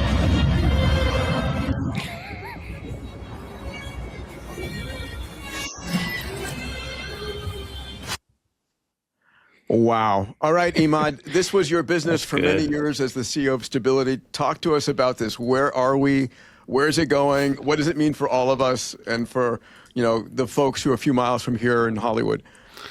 I suppose I told you so, right? Like, this is exactly when I was leaving Stability a few years ago, we had this discussion. I was like, it's going to be like 2026. We're going to get Hollywood level, full control, input by 2027, full length movies. And we're here. It's still remarkable to see. Again, Sea Dance 2.0 was a big advance. Grok Imagine caught up to it. But the fact that you have that level of control, and I think one of the main things there, apart from the quality, was 50 inputs. This means 50 different characters, and you can input video, audio, images, and others, and it generates all of these on the fly. It means you have almost perfect pixel control. And just like, people have been using GPT Image 2 now, it makes really good images. That's now here for video as of a few weeks from now. That level of control where it actually understands what you're saying effectively. So I think for Hollywood studios, it's good because costs go down. But we have to think about the real impact of that downstream, because why do you need people on the ground when you can take what we're seeing here and edit it any way you can imagine? Post-production, where does that go? And this is one of the first big waves of, aside from call center workers, real human impact, because all of those human hours that went to media are going to get displaced, and we have to figure out what do we do, because it's not like they can retrain. At the same time, we have the other side, which is, the upcoming Roddenberry XPRIZE and things like that. Yes. Being able to tell stories that you could never tell before. And I always like to think now, one of the things I say to old people is, stop thinking of these media models as single-player experiences. Like, we went from movies to I'm prompting by myself. When you use these models as groups to tell stories, it's actually one of the most rewarding, empowering things you can do, because different people have different views on how it all shifts. And I think that's what we're going to see a lot of in the next few months, again, with the Roddenberry XPRIZE and others. Yep. And it's super exciting because we're nothing if not story-based creatures. But a lot of the stories that are important don't get told. I mean, just a quick correction. It's called the Future Vision XPRIZE. Yeah, Roddenberry family, the creators of Star Trek, are involved and donors on this. Is a partnership we did with Google. And just a quick shout out, if you're a filmmaker and you want to if you can create a movie using this technology that is a hopeful, compelling vision of the future, right? Humanity aims for the targets that we create. Instead of dystopian futures, let's create positive, hopeful Star Trek futures. If you come up with a great 3-minute trailer, we will make your movie. That's the goal. We're going to be working with Range Media and Google, backed by ARK Invest, backed by Mark Benioff at Salesforce, and going to create at least one, hopefully more, of these hopeful visions of the future, a full-length motion picture, and we're going to steer humanity towards that positive Star Trek future. Alex, love your take on Sea Dance 2.5.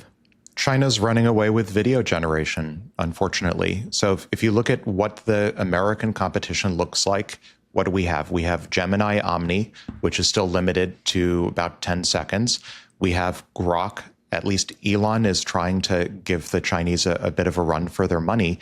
But in China, and if you're training a video model, you have probably cheaper access to data that, by the way, as the last time we discussed, I think at the Sea Dance 2.0 launch, if you're in China and you're one of these Chinese frontier labs, you're probably not too worried about being sued for copyright infringement for all of the TikTok or other similar video data you're using for pre-training these models. So you basically have far cheaper data, far less encumbered, at least in practice, training data.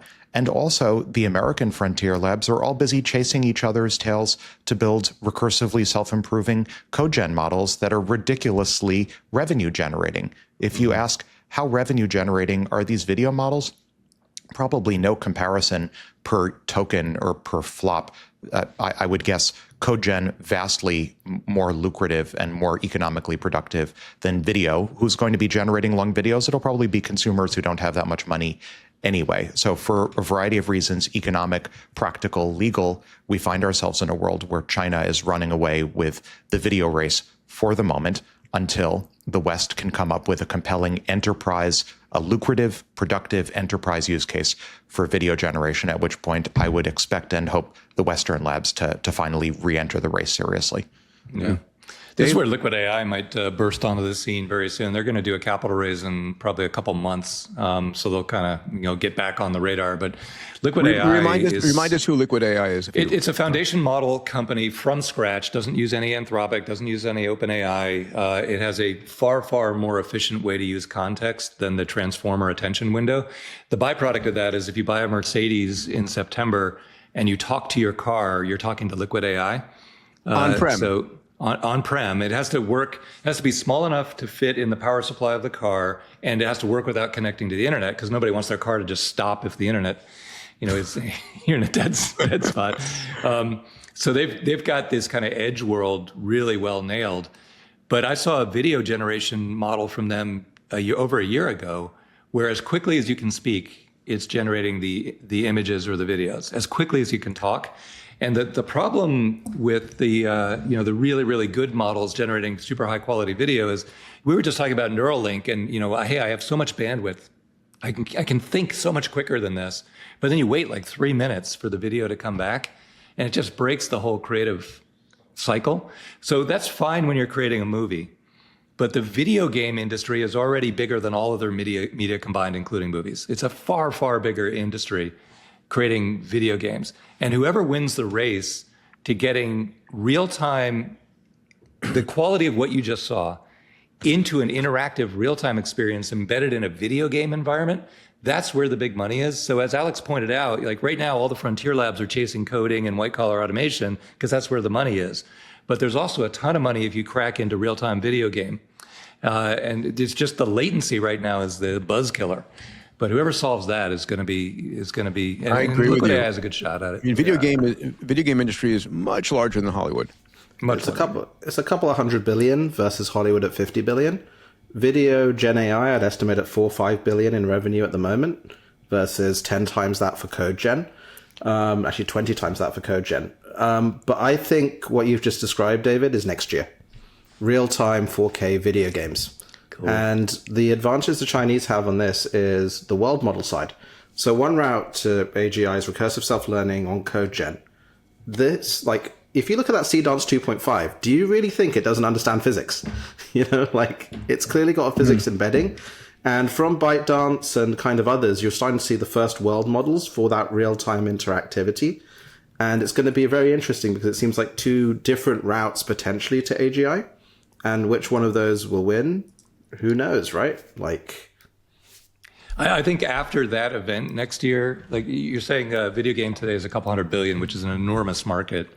I wouldn't be surprised to see it 3, 4, 5, 10x after. I mean, it's just so compelling, and it'll also penetrate pretty much every age bracket. Right now, it tends to be dominated by males under the age of, say, 30. Yeah. But I think it'll expand out to all populations. The holodeck is $1 trillion market. I think there's like a $30 trillion market, which is enterprise software. So I totally agree that video games are a larger market than Hollywood feature films, but there's a market that's orders of magnitude larger than video games, and that's enterprise use cases. I don't know if you guys saw just again in the past few days, Alibaba's One streamer demo. This is real-time, interactive, generative discussion, video to video. Like the three of you, or I guess more probably, I could be an AI right now. The three of you are real, and we're just having this discussion, and you could create a generative environment for me, and I could put my hand in the video or take it out. So there's, to Emad's point, there's some sort of minimal world modeling going on there. That exists now, and it's real time, and it's interactive, and it's video to video. So if the West can stand up an enterprise real time, say like Zoom participant or FaceTime participant that can participate in company meetings, can be interacting in real time with audio and video, not just the live audio models, I think that starts to move us to a $30 trillion market versus just a $1 trillion market. Next year I'm going to be bringing the top quantum computing companies on stage, the top humanoid robot companies on the Abundance 360 stage. What do you guys think? Should I bring some of the top video game companies as well? Is it time to bring them in? Yeah. Are you kidding? Okay. All right. We'll do that. Yeah, because I think they're going to, Alex is right, but I think they're going to be a major player in enterprise if they pivot in that direction too, because they have the technology, and I don't think there's any barrier there. Like if you built Fortnite and then you add real-time video generation to it, why don't you just pivot over to enterprise? Like Slack. Slack started as a video game. Yeah, there you go. Yeah, exactly. Amazing.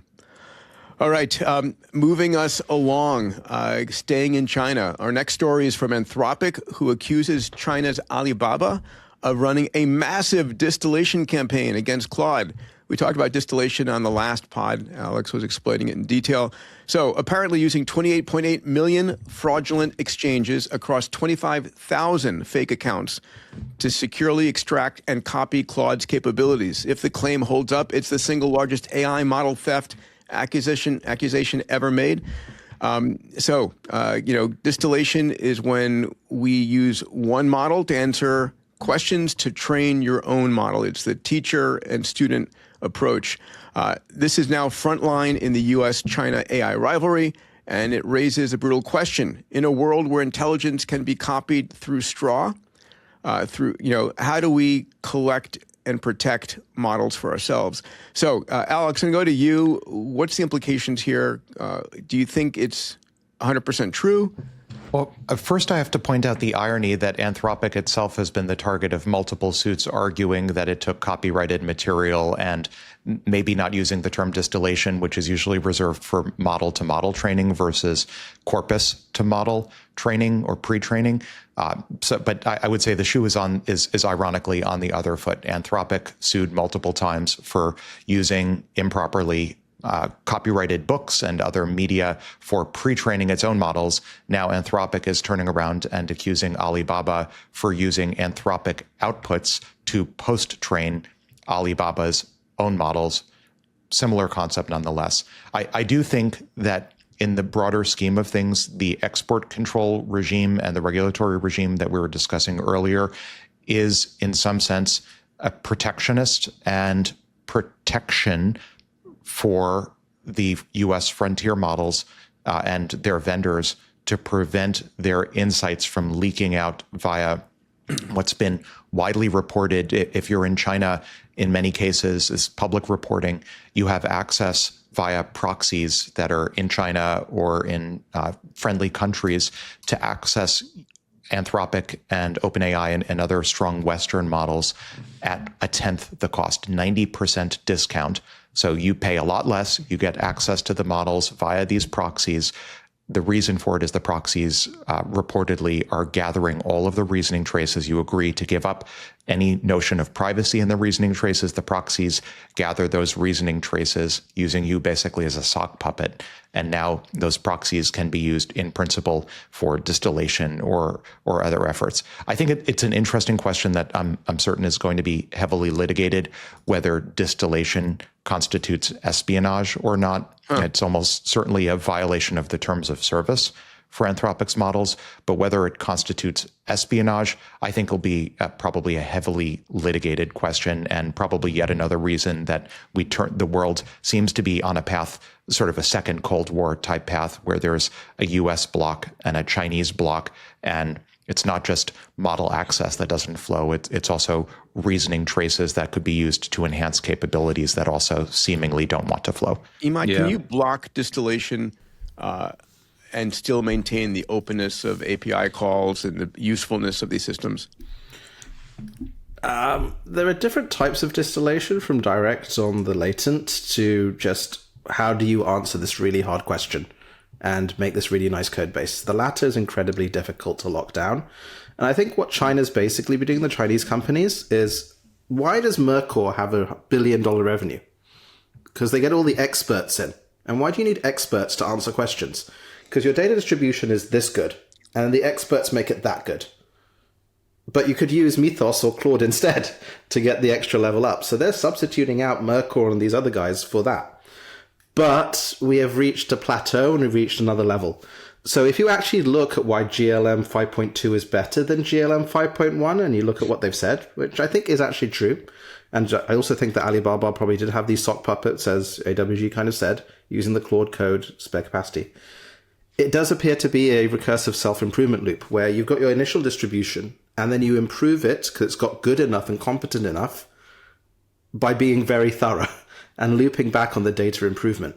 So I think we're actually at the point now where Chinese models will be better if they have either super expert input or Mythos answering questions. But at the same time, you could have this recursive loop where you don't even need to have anyone's data anymore.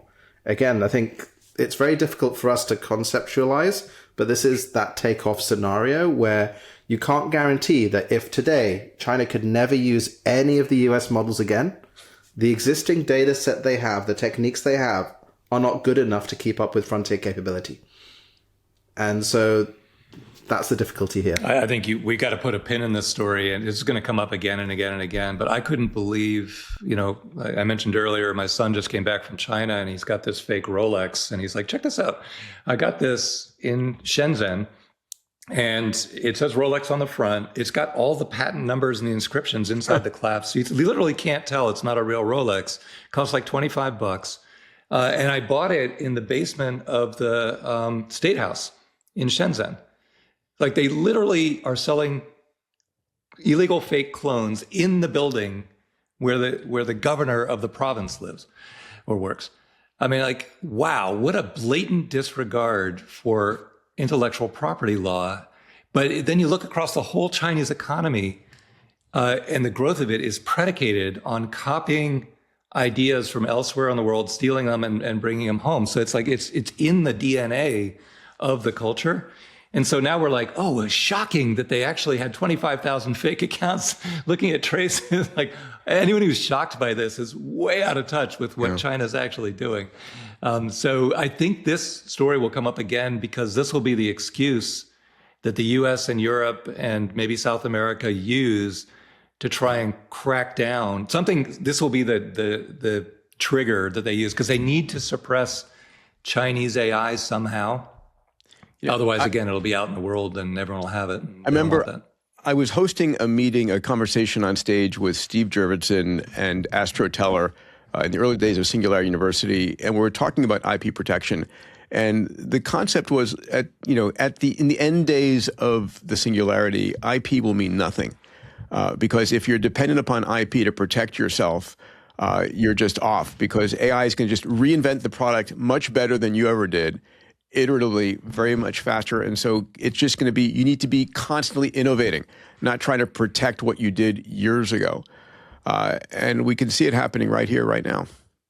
Or IP means everything and IP supercharges or AI supercharges lawyers, IP litigation lawyers to do an amazing job, superhuman job of protecting IP. Yeah, I'm glad you said that, Alex, because I think that's a very likely midterm, I think robots are coming, space-based data centers are coming, but I think we're in a hard takeoff of core AI right now. And the amount of intellectual property created in the next, say, 18 months will dwarf all of human history, like by far. But it's still all virtual breakthroughs. It's software, it's video generation, it's solving all physics, solving all math.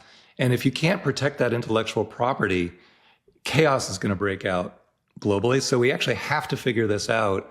And you can't just allow countries to rampantly copy, especially given that, privacy is so hard to contain and copying gets easier over time. Well, I think the point that Astro and Steve were making were, you're not going to copy exactly. You're just going to use what exists and reinvent it better and create something that is uniquely an improvement on top of that. Emad, where do you come out on this?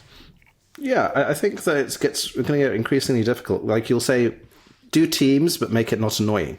Make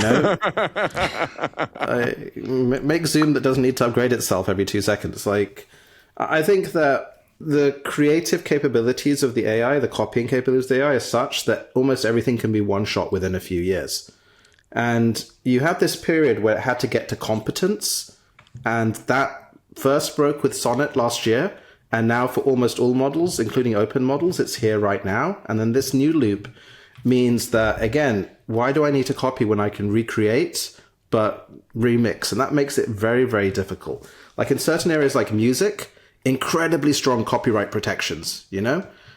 And that has a whole bunch of other things. Software, not much, you know? So you'll have this whole kind of gamut of things, but I just don't think you can stop the capability increases now by having a distillation or other lockdowns or even IP lockdowns. Alex? I'll sound maybe just a different note here, which is I think there are striking parallels between the defense versus offense divide on software vulnerabilities and defense versus offense on IP litigation and IP protection. So one might say superficially, oh, yes, sure, IP is over because AI will, for any patent, be able to find a way to route around it. That's the AI will overwhelm via offense argument. But at the same time, AI can also strengthen defense. AI can draft better patent claims. AI can do a better job of, say, patent litigation than humans will at some point in the near-term future. So it's not 100% obvious to me that call it the Astro argument, that IP suddenly evaporates because intelligence becomes stronger. I think intelligence, there are a variety of reasons, as we're seeing, quite frankly, with this export control regime, why superintelligence may want to protect itself via IP legal mechanisms. And if that is the case, I would fully expect the defense side or offense, depending on your perspective, side to be also supercharged with superintelligence, and not 100% obvious to me that IP goes away. In fact, it might just be utterly supercharged in terms of its ability to protect. Guess what, guys? We're going to find out soon enough. Yeah. All right, let's turn our attention next to quantum computing. This week, another breaking story. President Trump signed a new executive order aimed at supercharging U.S. quantum computing companies, a technology that could one day crack today's encryption and turbocharge scientific discovery, specifically in drugs, bio, material science. In a parallel move, the White House is moving to shield U.S. quantum research from foreign espionage, reportedly directing intelligence agencies to guard it as we guard our nuclear secrets. So the U.S. government thus far has committed $2 billion in venture investments using the May of 2026 CHIPS and Science Act. And let's take a look at who's getting the money. So first off, IBM received the lion's share, $1 billion of the program to co-develop their Andron quantum chip foundry in Albany, New York. D-Wave, Rigetti, and Inflection each secured $100 million, and Psi Quantum secured $140 million equity stake.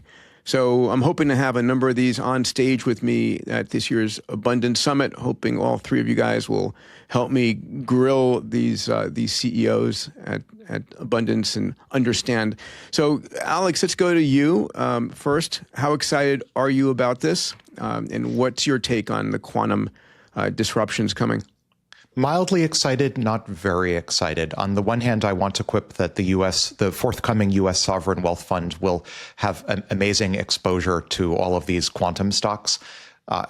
One of the executive orders, so there were a couple of executive orders that dealt with it, but the more interesting one established that, or rather required the development of what's called the Quantum Computer for Application Development and Discovery Science, QC-ADS.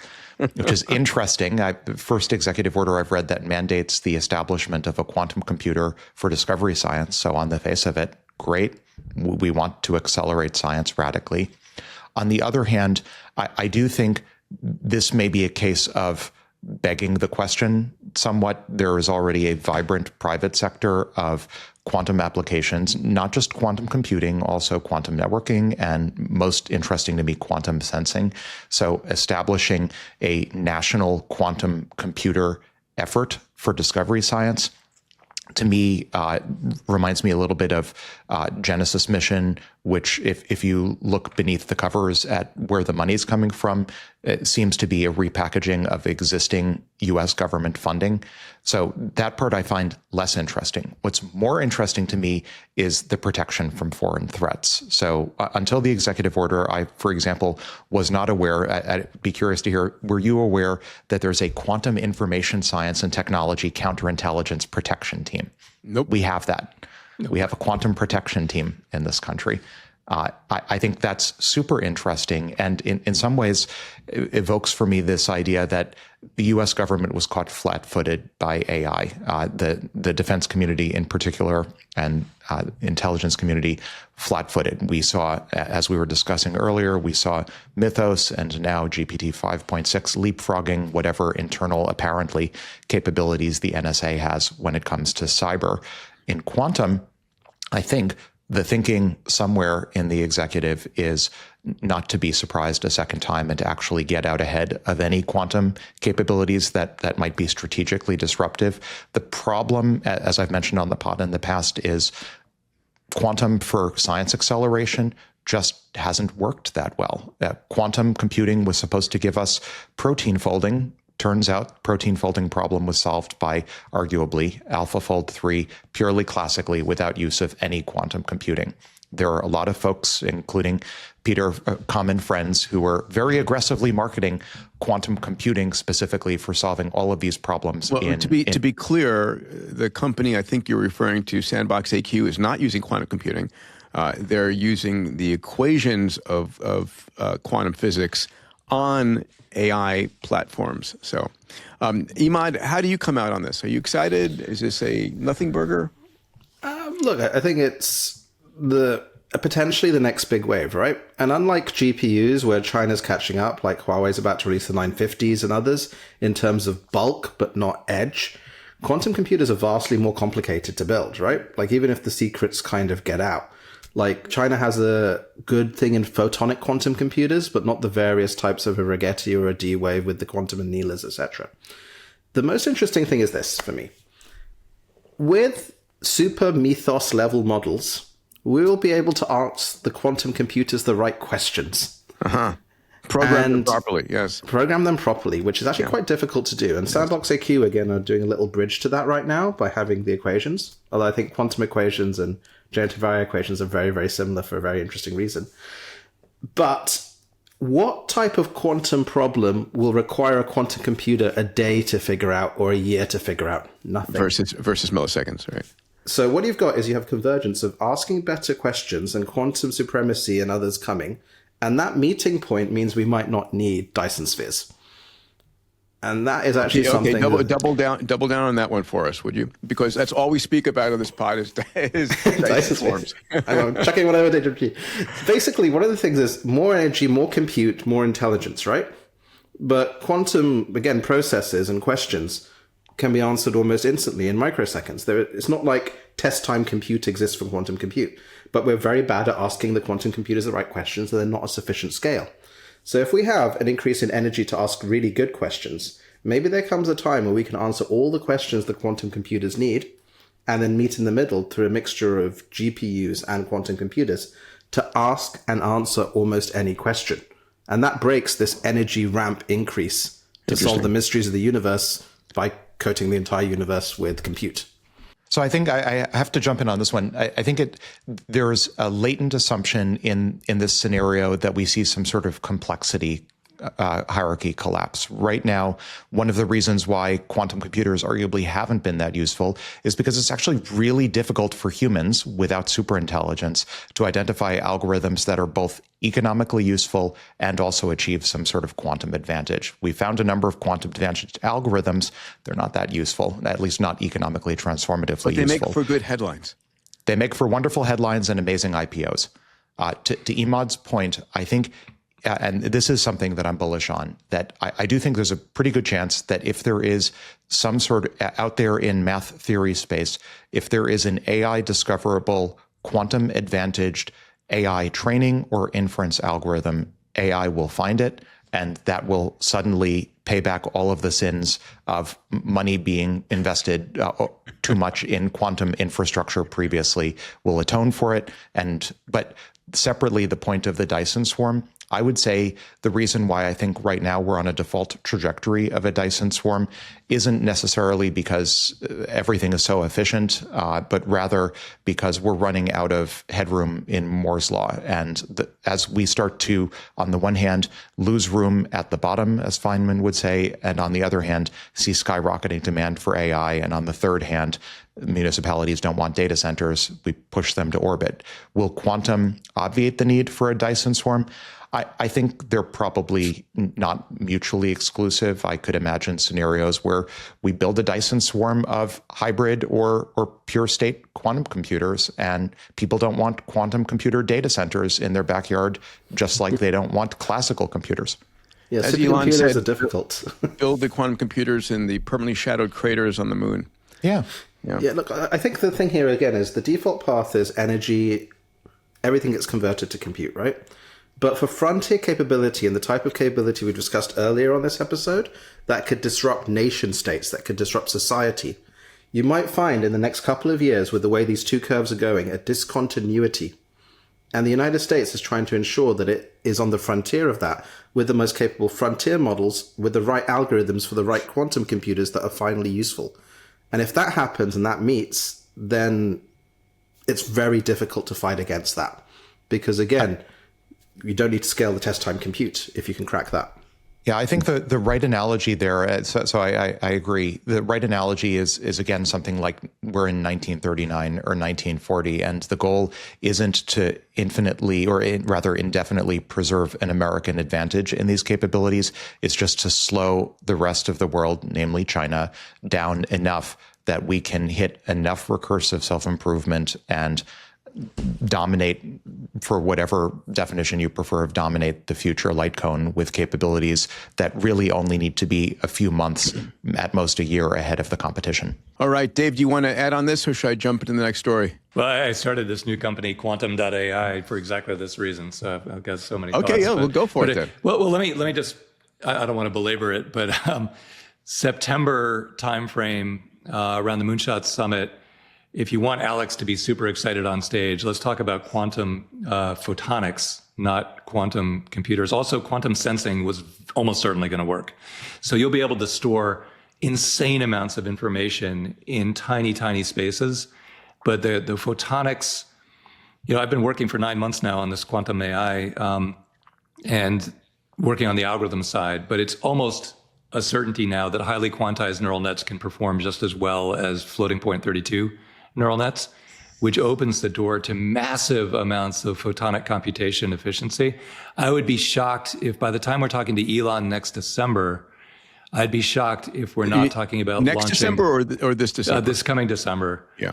Instead of launching NVIDIA chips and the huge power they consume, get the terafab started on the photonic compute at about 1/100th the mass for the same amount of computation. And it could be even more than that. 1/100th is a conservative estimate. And so the stepping stone to the discontinuity that Emad was talking about is clearly photonic computing, not quantum computing the way it's currently defined. But it's still it's quantum photonic. It's not quantum. Yeah. And I think that's almost a certainty at this point that will exist, and that the current AI will discover the breakthroughs necessary, if there are any left, and then that'll be deployed and what Elon is actually manufacturing within a year to 18 months. Yeah, I think that Intel's doing some super interesting things there, but China with their Zhejiang series and others, that's the one area they're really focusing on, and I think the US is completely under on. So I think that particular area of kind of photonics and quantum photonics needs to be a much bigger focus and have much more investment, given what we've seen already. And for that reason, that should be the thing the White House just elevated. They're not aware of it yet, I don't think, but they will be. And it'll be right up there on par, or it should actually be a bigger priority than the current, quantum, the thing they just passed. By the way, everybody, go ahead, Alex. I will note that, again, in the news in the past 2 days, Elon/SpaceX just acquired for several $1 billion a photonic computing / communication company to merge in. So would not at all be surprised if photonics, which gives us in principle 1,000x clock rate speed up over these stupidly slow electrons, becomes a key part of the Starlink or StarMind plan. Well, By the way, Google I said filed a that, patent. Google got a patent. It's worth looking up if you're bored. That does matrix multiplications in pure light, and they got that granted last year. They filed it back in 2023, but it got granted last year. So they've been thinking about it for a while too. So yeah, this is going to happen. By the way, I said this a couple of podcasts ago. Now that Elon's got liquid stock with SpaceX going public, he's going to be on acquisition rampage. Watch him buy companies left, right, and center. And if all of you want to come and join a AMA live with Alex, we're going to be doing an hour of Ask Me Anything on Solve Everything at the Moonshots Summit. Emad's going to be there. Dave's going to be there. Salim's going to be there. Come and join us on September the 25th. Go to moonshots.com to get your ticket. We'll be sold out soon enough. So join us there. This episode is brought to you by Blitzy, autonomous software development with infinite code context. Blitzy uses thousands of specialized AI agents that think for hours to understand enterprise-scale code bases with millions of lines of code. Engineers start every development sprint with the Blitzy platform, bringing in their development requirements. The Blitzy platform provides a plan, then generates and precompiles code for each task. Blitzy delivers 80% or more of the development work autonomously, while providing a guide for the final 20% of human development work required to complete the sprint. Enterprises are achieving a 5x engineering velocity increase when incorporating Blitzy as their pre-IDE development tool, pairing it with their coding copilot of choice to bring an AI-native SDLC into their org. Ready to 5x your engineering velocity? Visit Blitzy.com to schedule a demo and start building with Blitzy today. I'm going to move us to our next conversation, which is a fascinating one for all entrepreneurs out there. It's about sleep. So here's the question we're proposing. Hopefully all of you know 8 hours of sleep is not just a good suggestion. It is evolutionarily what we're designed to need. But there is a small percentage of humans on the planet called short sleepers. They can get away with much less, as little as 4 hours of sleep. The number of humans that can get away with 4 hours of sleep is 0.1% or less. There's a group who can get away with 6 hours of sleep. That's about 1% of the population. But the rest of us need 8 hours. And here's the data so that you're aware of it. Because I used to say when I was in medical school, I'll sleep when I'll die, when I'm dead. And the fact of the matter is not sleeping will kill you. So if you're getting 6 hours or less on a regular basis, you have a 48% increased chance of coronary heart disease, a 15% chance of a stroke, increase of a stroke, 12% increase of all-cause mortality, 5% increase in beta amyloid. You know, this is what's going to be giving you neurodegenerative disease, 17% higher risk of type 2 diabetes, and a 4x higher risk of catching a cold. Sleeping is critically important. So how do you become a short sleeper? Well, if you can get away with 4 hours of sleep, here's the math. Check this out. It's 28 hours of more work time or play time per week. That's 58 days in a year. You gain 2 extra months on your life. This is a way of getting longevity incrementally. Instead of adding time at the end of your life, you're getting 2 months extra per year. So I know about this because one of my portfolio companies, which is still under stealth, is the #1 player in this area. But it made news this week when Eli Lilly purchased for $6.3 billion a company called Centessa Pharmaceuticals. Their drug targets a neuropeptide called orexin in the brain. It's the brain's master on-off switch for wakefulness. So they've been developing this for narcolepsy patients. But I think ultimately, guys, this is going to become a lifestyle drug. How many of you would take this if you could get it? If we could get it, or if we could get it legally. Are you on it already, Alex? Is that what's going on? No, I'm not on it. I think we need this to track the singularity for sure. I would dedicate those 4 extra hours per day for just reading the feeds that are coming in. Alex, what are your thoughts on this one?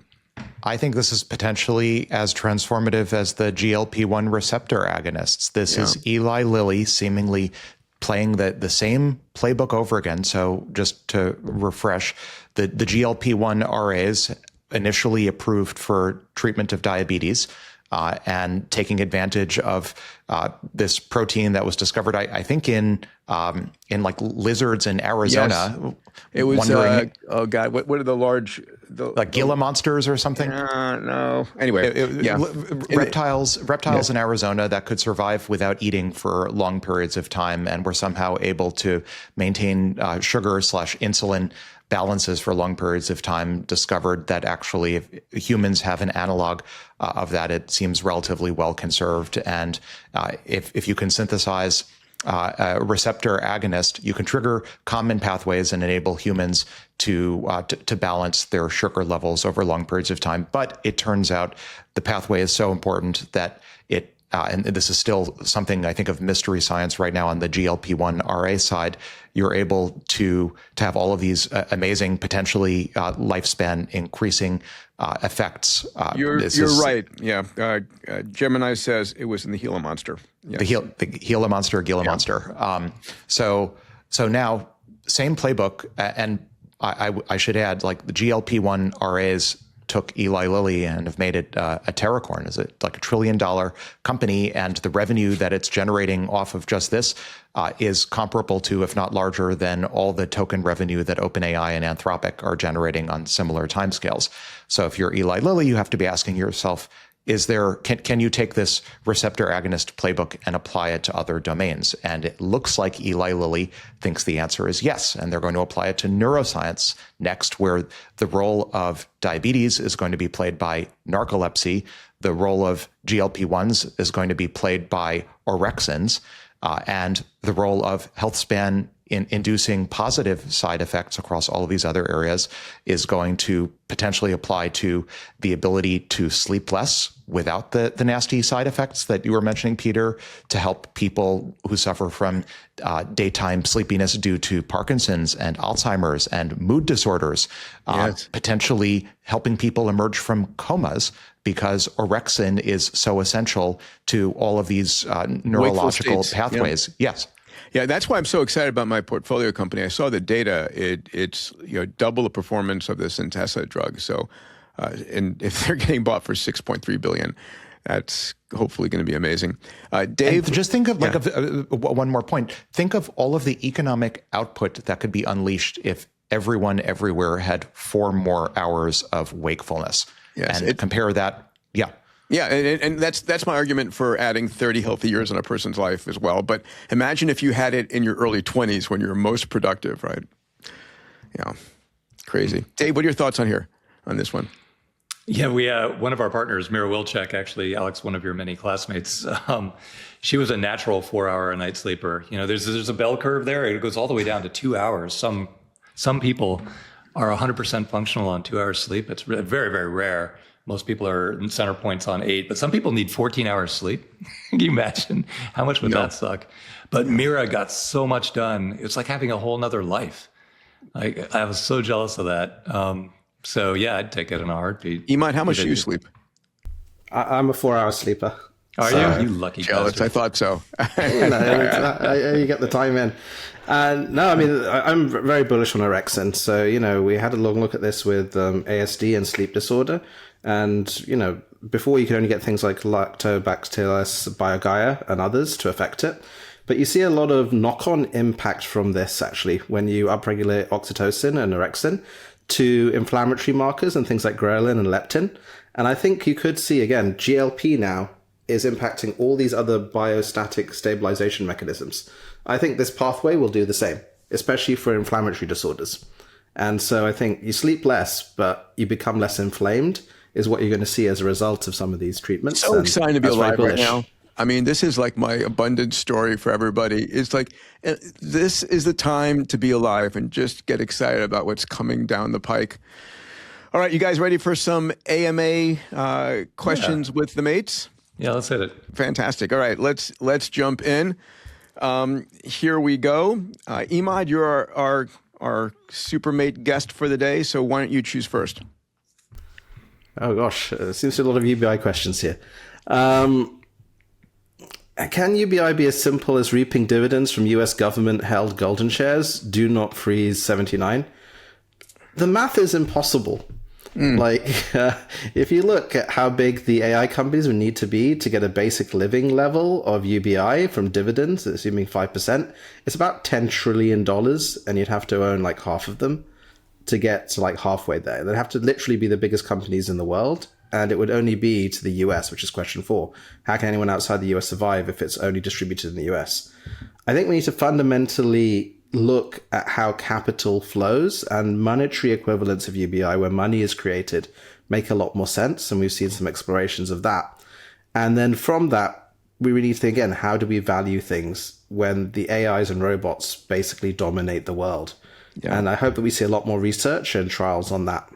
Yeah, I did the math, right? If you imagine a UBI of $3K a month, for just U.S. citizens, U.S. residents alone, that's $12 trillion per year. And the U.S. budget's $7.4 trillion per year. So there's a lot of capital to be made up there. So I'll take question number 2, which I think was aimed at me. Will companies migrate to friendlier jurisdictions like Argentina to escape U.S. AI restrictions? Wouldn't this erode trust in any model that can be banned? And this is from Evraninank.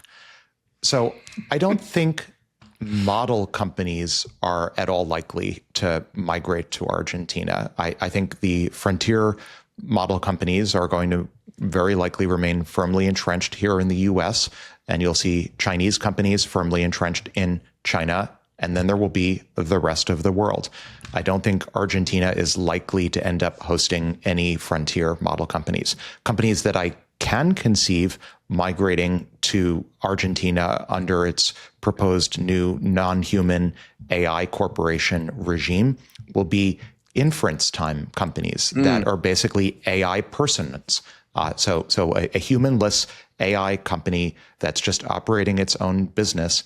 I can totally see many millions, billions of those types of non-human AI companies migrating to Argentina. That said, I would think, given the export controls that we've just been talking about on this episode, I would imagine many of them will probably end up running on Chinese models, unless the U.S. acts to restrict the ability of Argentina, say, to import Chinese models, which could, by the way, happen. We've seen under a variety of non-AI technology regimes, we've seen this executive act to restrict other countries that are neither in the Chinese bloc nor, strictly speaking, in the U.S. bloc, restrict their ability to import Chinese technology or Chinese commodities. So I can imagine a scenario where the U.S. acts to restrict Argentina's ability to import cheap or operate cheap Chinese base models, which would obviously foul up that approach. All righty. Dave. Number 1 or 4? Yeah. I'll take 4. How can anyone outside the U.S. survive UBI, UHI if it's only distributed in the U.S.? And that comes from Ali Singh or Ali Singhs? Who knows? I love this question, and it's very timely. The World Cup is going on in the U.S. right now, and there's people from all over the world crawling around Boston, L.A., Santa Clara, and Mexico too. And by and large, the people in Boston are like, wow, America's awesome. This is great. And, the word across Europe, Emad will reinforce this, is like, America sucks, America sucks. You get over here and you're like, well, this is just a cross-section of every type of person from all over the world who's immigrated to the United States. And it's where AI is happening. California is just hopping, and it's just fantastic. And the problem you run into is that the U.S. government continually panders to the voter. And if you're not a voter, they just don't care about you. And if you are a voter, then you're entitled to everything in the world. And that has to change. And I think this is a moment in time where, you saw at the G7 summit when Donald Trump walked in, he said, okay, the boss has arrived. And that's not exactly the dynamic you want. So it's got to happen now, though, because the wealth concentration effect is so extreme. And if these frontier models, become the universal workforce that creates everything, it's all going to happen in just a couple of locations, basically in the U.S. and China. And so we need to get this figured out really during this administration, which really means in the next year or so. So, all right. I'll take question number 1. It's from JB-C1BR. Why should people give up autonomy to accept UBI if unemployment is not going to be a problem? So, JB, I think you've got the premise backwards. UBI isn't a trade for autonomy. It's a foundation for more of it. You can think about it, it's less of a welfare cage and more like the Alaska Permanent Fund, which I've spoken about before, where every citizen gets a dividend check. And you can do with it what you want, right? If AI is creating extraordinary abundance, distributing a share of that to the populace allows you to use it to up-level your life, to create your next company, to create meaning in your life, however you might want to do that. Even if there's mass unemployment, it doesn't materialize. UBI is a freedom dividend. And that's the way I think about it. Anyway, so that's my answer for you, JB. All right, let's go on to the next set of questions. Dave, why don't you kick us off? I'll take number 5, and then I'll throw it over to Alex. So why is the moon better for data centers than orbit?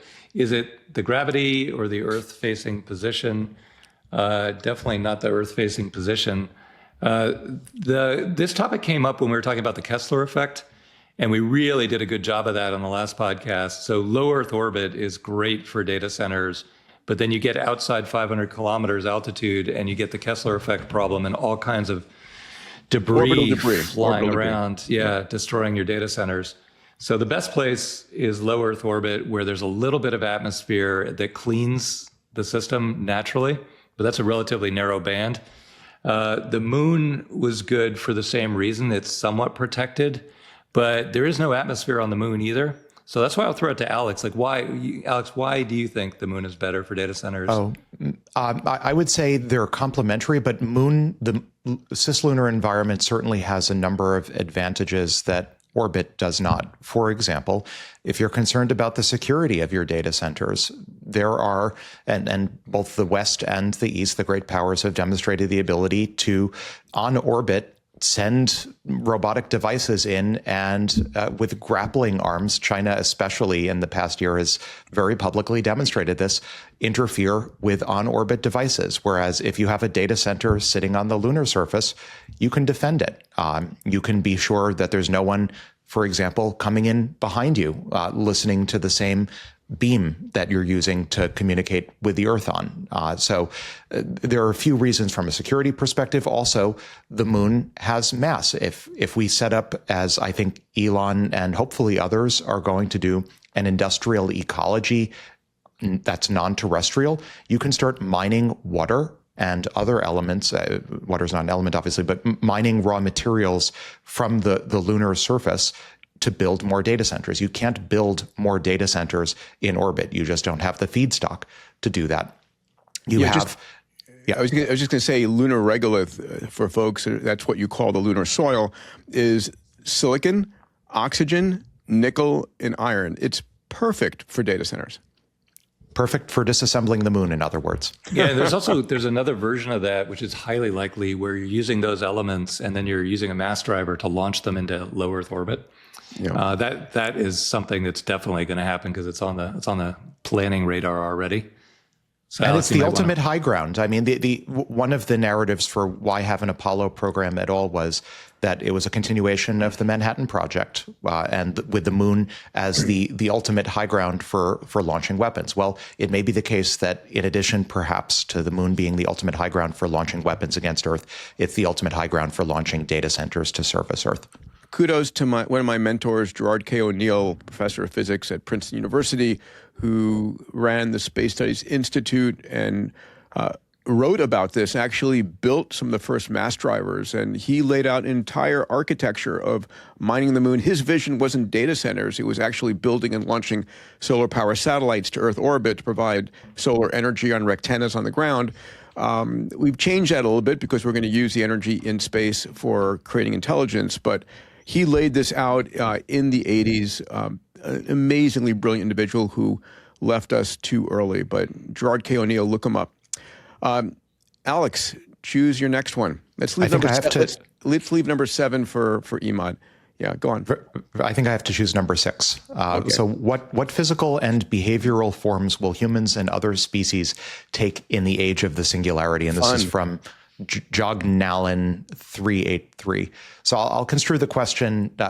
I would argue we are in the age of the singularity, so we already know the answer. We look like ourselves. I'll construe the question instead as what physical behavioral forms could humans take after the age of the singularity.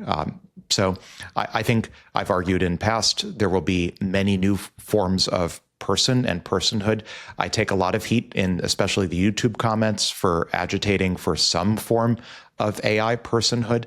That's a legal form, not a physical or behavioral form. To the extent the question is asking what will posthumans look like, if you will, I think we'll see uploaded humans that have relatively de minimis physical form, but are just a collection of bits or maybe qubits running on AI infrastructure. I think we'll see, to earlier discussion, Borganisms, so collective human intelligences, whether it's via Neuralink or some other format. I tend to think as we discover new physics and new applied physics, the substrates for the compute that humans right now we augment ourselves with, soon many of us I think will be running on, that substrate I think is also in some sense to parrot Bucky Fuller, is going to ephemeralize. And at some point in the distant future, how distant, not sure yet, we might even see something that Arthur C. Clarke wrote about many times, which is maybe at some point humans will just be able to run on the gravitational field or operate as in a state of something approximating pure energy with fewer biological meat bodies. At the same time, before everyone attacks me in the comments, I will point out inevitably, I will point out, I'll point out, I think this will be both purely optional, and I think the future is going to look much more heterogeneous, not homogeneous. You're going to see humans who look substantially the same as they do right now, 100 years in the future. At the same time, 100 years from now, you'll see some posthumans who are uploads in a cloud functioning in a quantum computer at the same time. Those very different forms, I think, can and will coexist next to each other. And a quick shout out to our beloved subscribers. We do read your comments every week, so please add them. Ask us your questions. I'm going to add to what you just said, Alex, because you're going, pretty far out. Let me go in the interim. We're going to start to edit ourselves, right? We just talked about the idea of an orexin like molecule allowing us to shift to 4 hours of sleep. We're going to see gene edits, injection of clotho to increase our IQ, or other gene edits increase our muscular ability. We're going to start to see BCI, people walking around who've got, a connection of the neocortex to the cloud. So I think those capabilities are coming in the next, years to decade. Can I ask you a question about that, Peter? Just sure. Narrowly. So we saw some people not take too kindly to the enhanced games. We see some municipalities not take too kindly to building data centers in their own backyard. Do you think there's a high likelihood future where all of these biological enhancements are actually either tightly regulated or shunned, such that, as with pushing the data centers into space rather than building them on land, the transformative physical and behavioral changes to humans are basically all pushed into the post-human realm by humans who regulate out of existence more obvious short-term biological enhancements? I had that conversation with one of my boys, and I said, listen, morals and ethics change over time. I remember when the first in vitro fertilization efforts were taking place, it was thought, oh my God, this is awful. You shouldn't allow this. This is immoral. This is not what God, desired. And of course now, IVF is considered normal and allowed and beneficial to allow couples around the world to have children later in their lives. So I think it at first is going to be shunned maybe by more religious elements.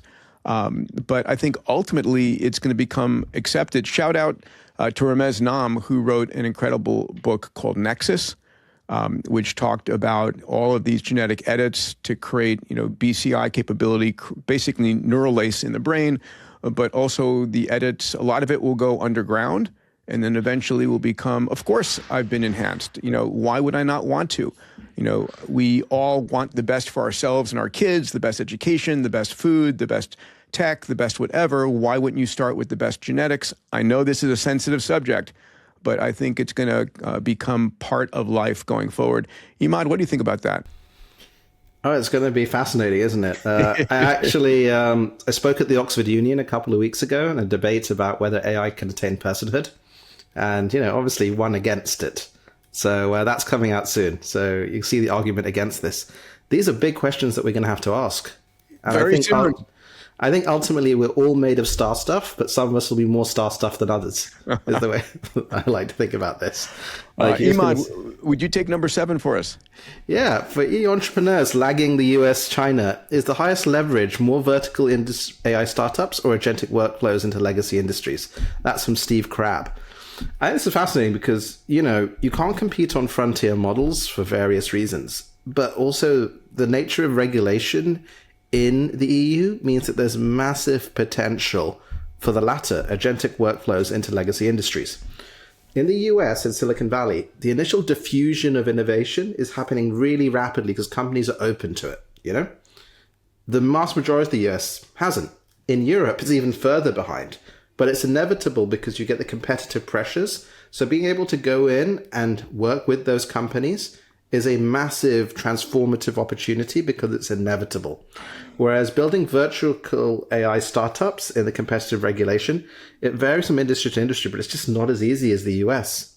We have far more regulations. So I would say it's more about transforming companies in a way that's comfortable to them and charging big markups than necessarily building the verticalized AI startups, where really the US is a much better place to go to compete globally. Emad, I have to ask you the question, is Europe waking up? Yeah, I think it is slowly. It's just there's so much institutional inertia here. So there was something EU 2031 as a warning call. It's quite a nice kind of future thing like AI 2027. But you see, we have an extra 4 years because we're a bit slower here. We're instead of humans being disempowered by AI, Europe as a whole is disempowered by AI. Oh, our regulation will be the great filter. It won't stop anything from coming out. Ouch. So it's slowly waking up. That's got a lot of traction in the upper circles because this Fable thing really was a massive shot across the bows of the decision makers. Good. So I think there's a good chance the EU AI Act gets repealed. People are trying to figure out new mechanisms, and suddenly the fire has come from nothing. Maybe because it's so blooming hot here as well. Well, I hope that Argentina Milos thing also goes really, really well and creates a role model, and then some European countries say, like Ireland to me is a natural. Estonia needs to pick it up. Yeah, we have actually introduced this new thing, EU Inc., whereby you can set up a company in under a day, and that's a big deal because, in Germany, for example, it can take up to 6 months. Across all of Europe. Across all of Europe, yeah. Because in Germany, it can take up to 6 months to get your tax status and other things like that. So little bit by little bit. Wow. All right, I'll take number 8. This is from Mark Simonian, 210.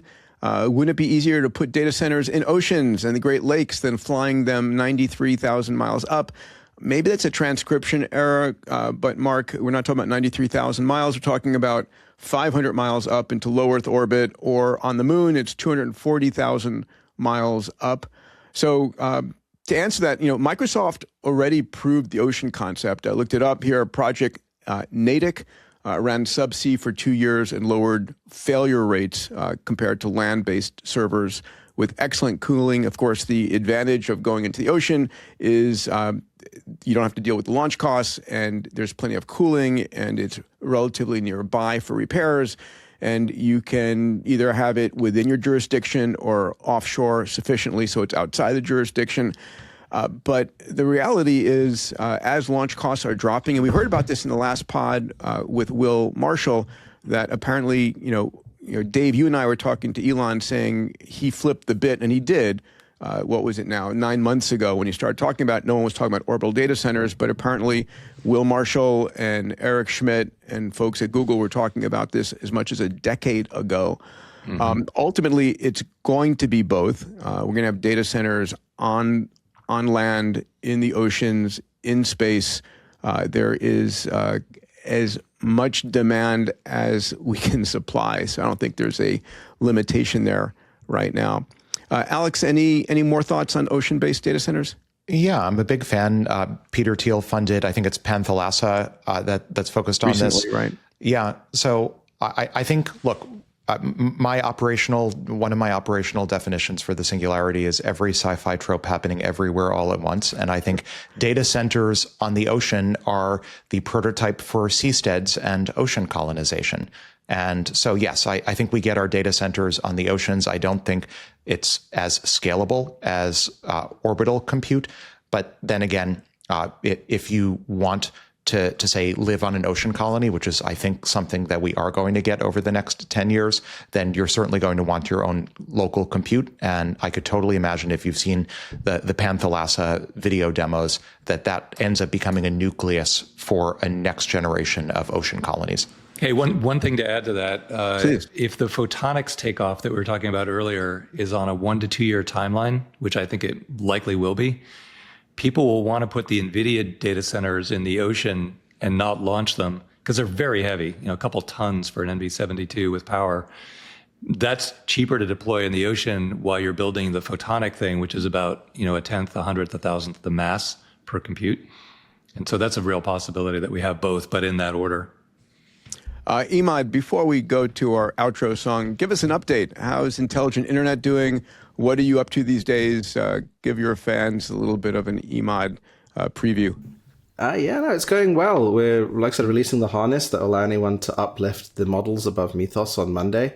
And we've been working on... Where do they go for that? Because by the time we release this, it'll be up.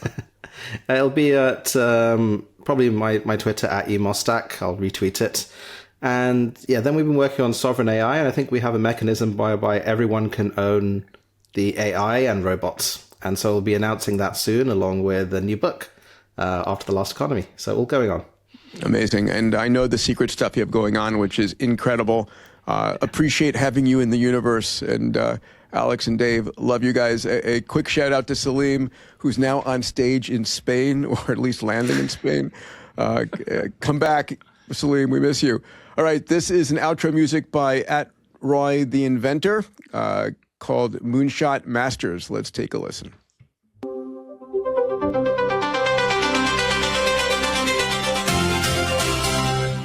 From the shores of Ireland, across the sea, we're watching dreams become reality. Moonshots lighting up the sky, showing us how far humanity can fly. Every story, every breakthrough, every spark brings a little more light into the dark. From AI to health, from space to the stars, you're helping us see who we really are. The future starts tonight, with bold ideas taking flight. Moonshots showing what's possible, making the impossible look logical. Hand in hand we'll build what's right, for every child, every life. Together we'll create a brighter way. Oh, amazing. Love that. So everybody, please submit your music, your videos to us. We love them. And remember, this is the most extraordinary time ever to be alive. Our mission here, to give you an optimistic view of the future, help you understand what's going on day. I hope you enjoyed this extra emergency podcast we stuck in on a Saturday morning. Emad, Dave, Alex, love you guys. Be well. Love you too. Have a great weekend. If you made it to the end of this episode, which you obviously did, I consider you a Moonshot mate. Every week, my Moonshot mates and I spend a lot of energy and time to really deliver you the news that matters. If you're a subscriber, thank you. If you're not a subscriber yet, please consider subscribing so you get the news as it comes out. I also want to invite you to join me on my weekly newsletter called Metatrends. I have a research team. You may not know this, but we spend the entire week looking at the metatrends that are impacting your family, your company, your industry, your nation. And I put this into a 2-minute read every week. If you'd like to get access to the Metatrends newsletter every week, go to diamandis.com/metatrends. That's diamandis.com/metatrends. Thank you again for joining us today. It's a blast for us to put this together every week.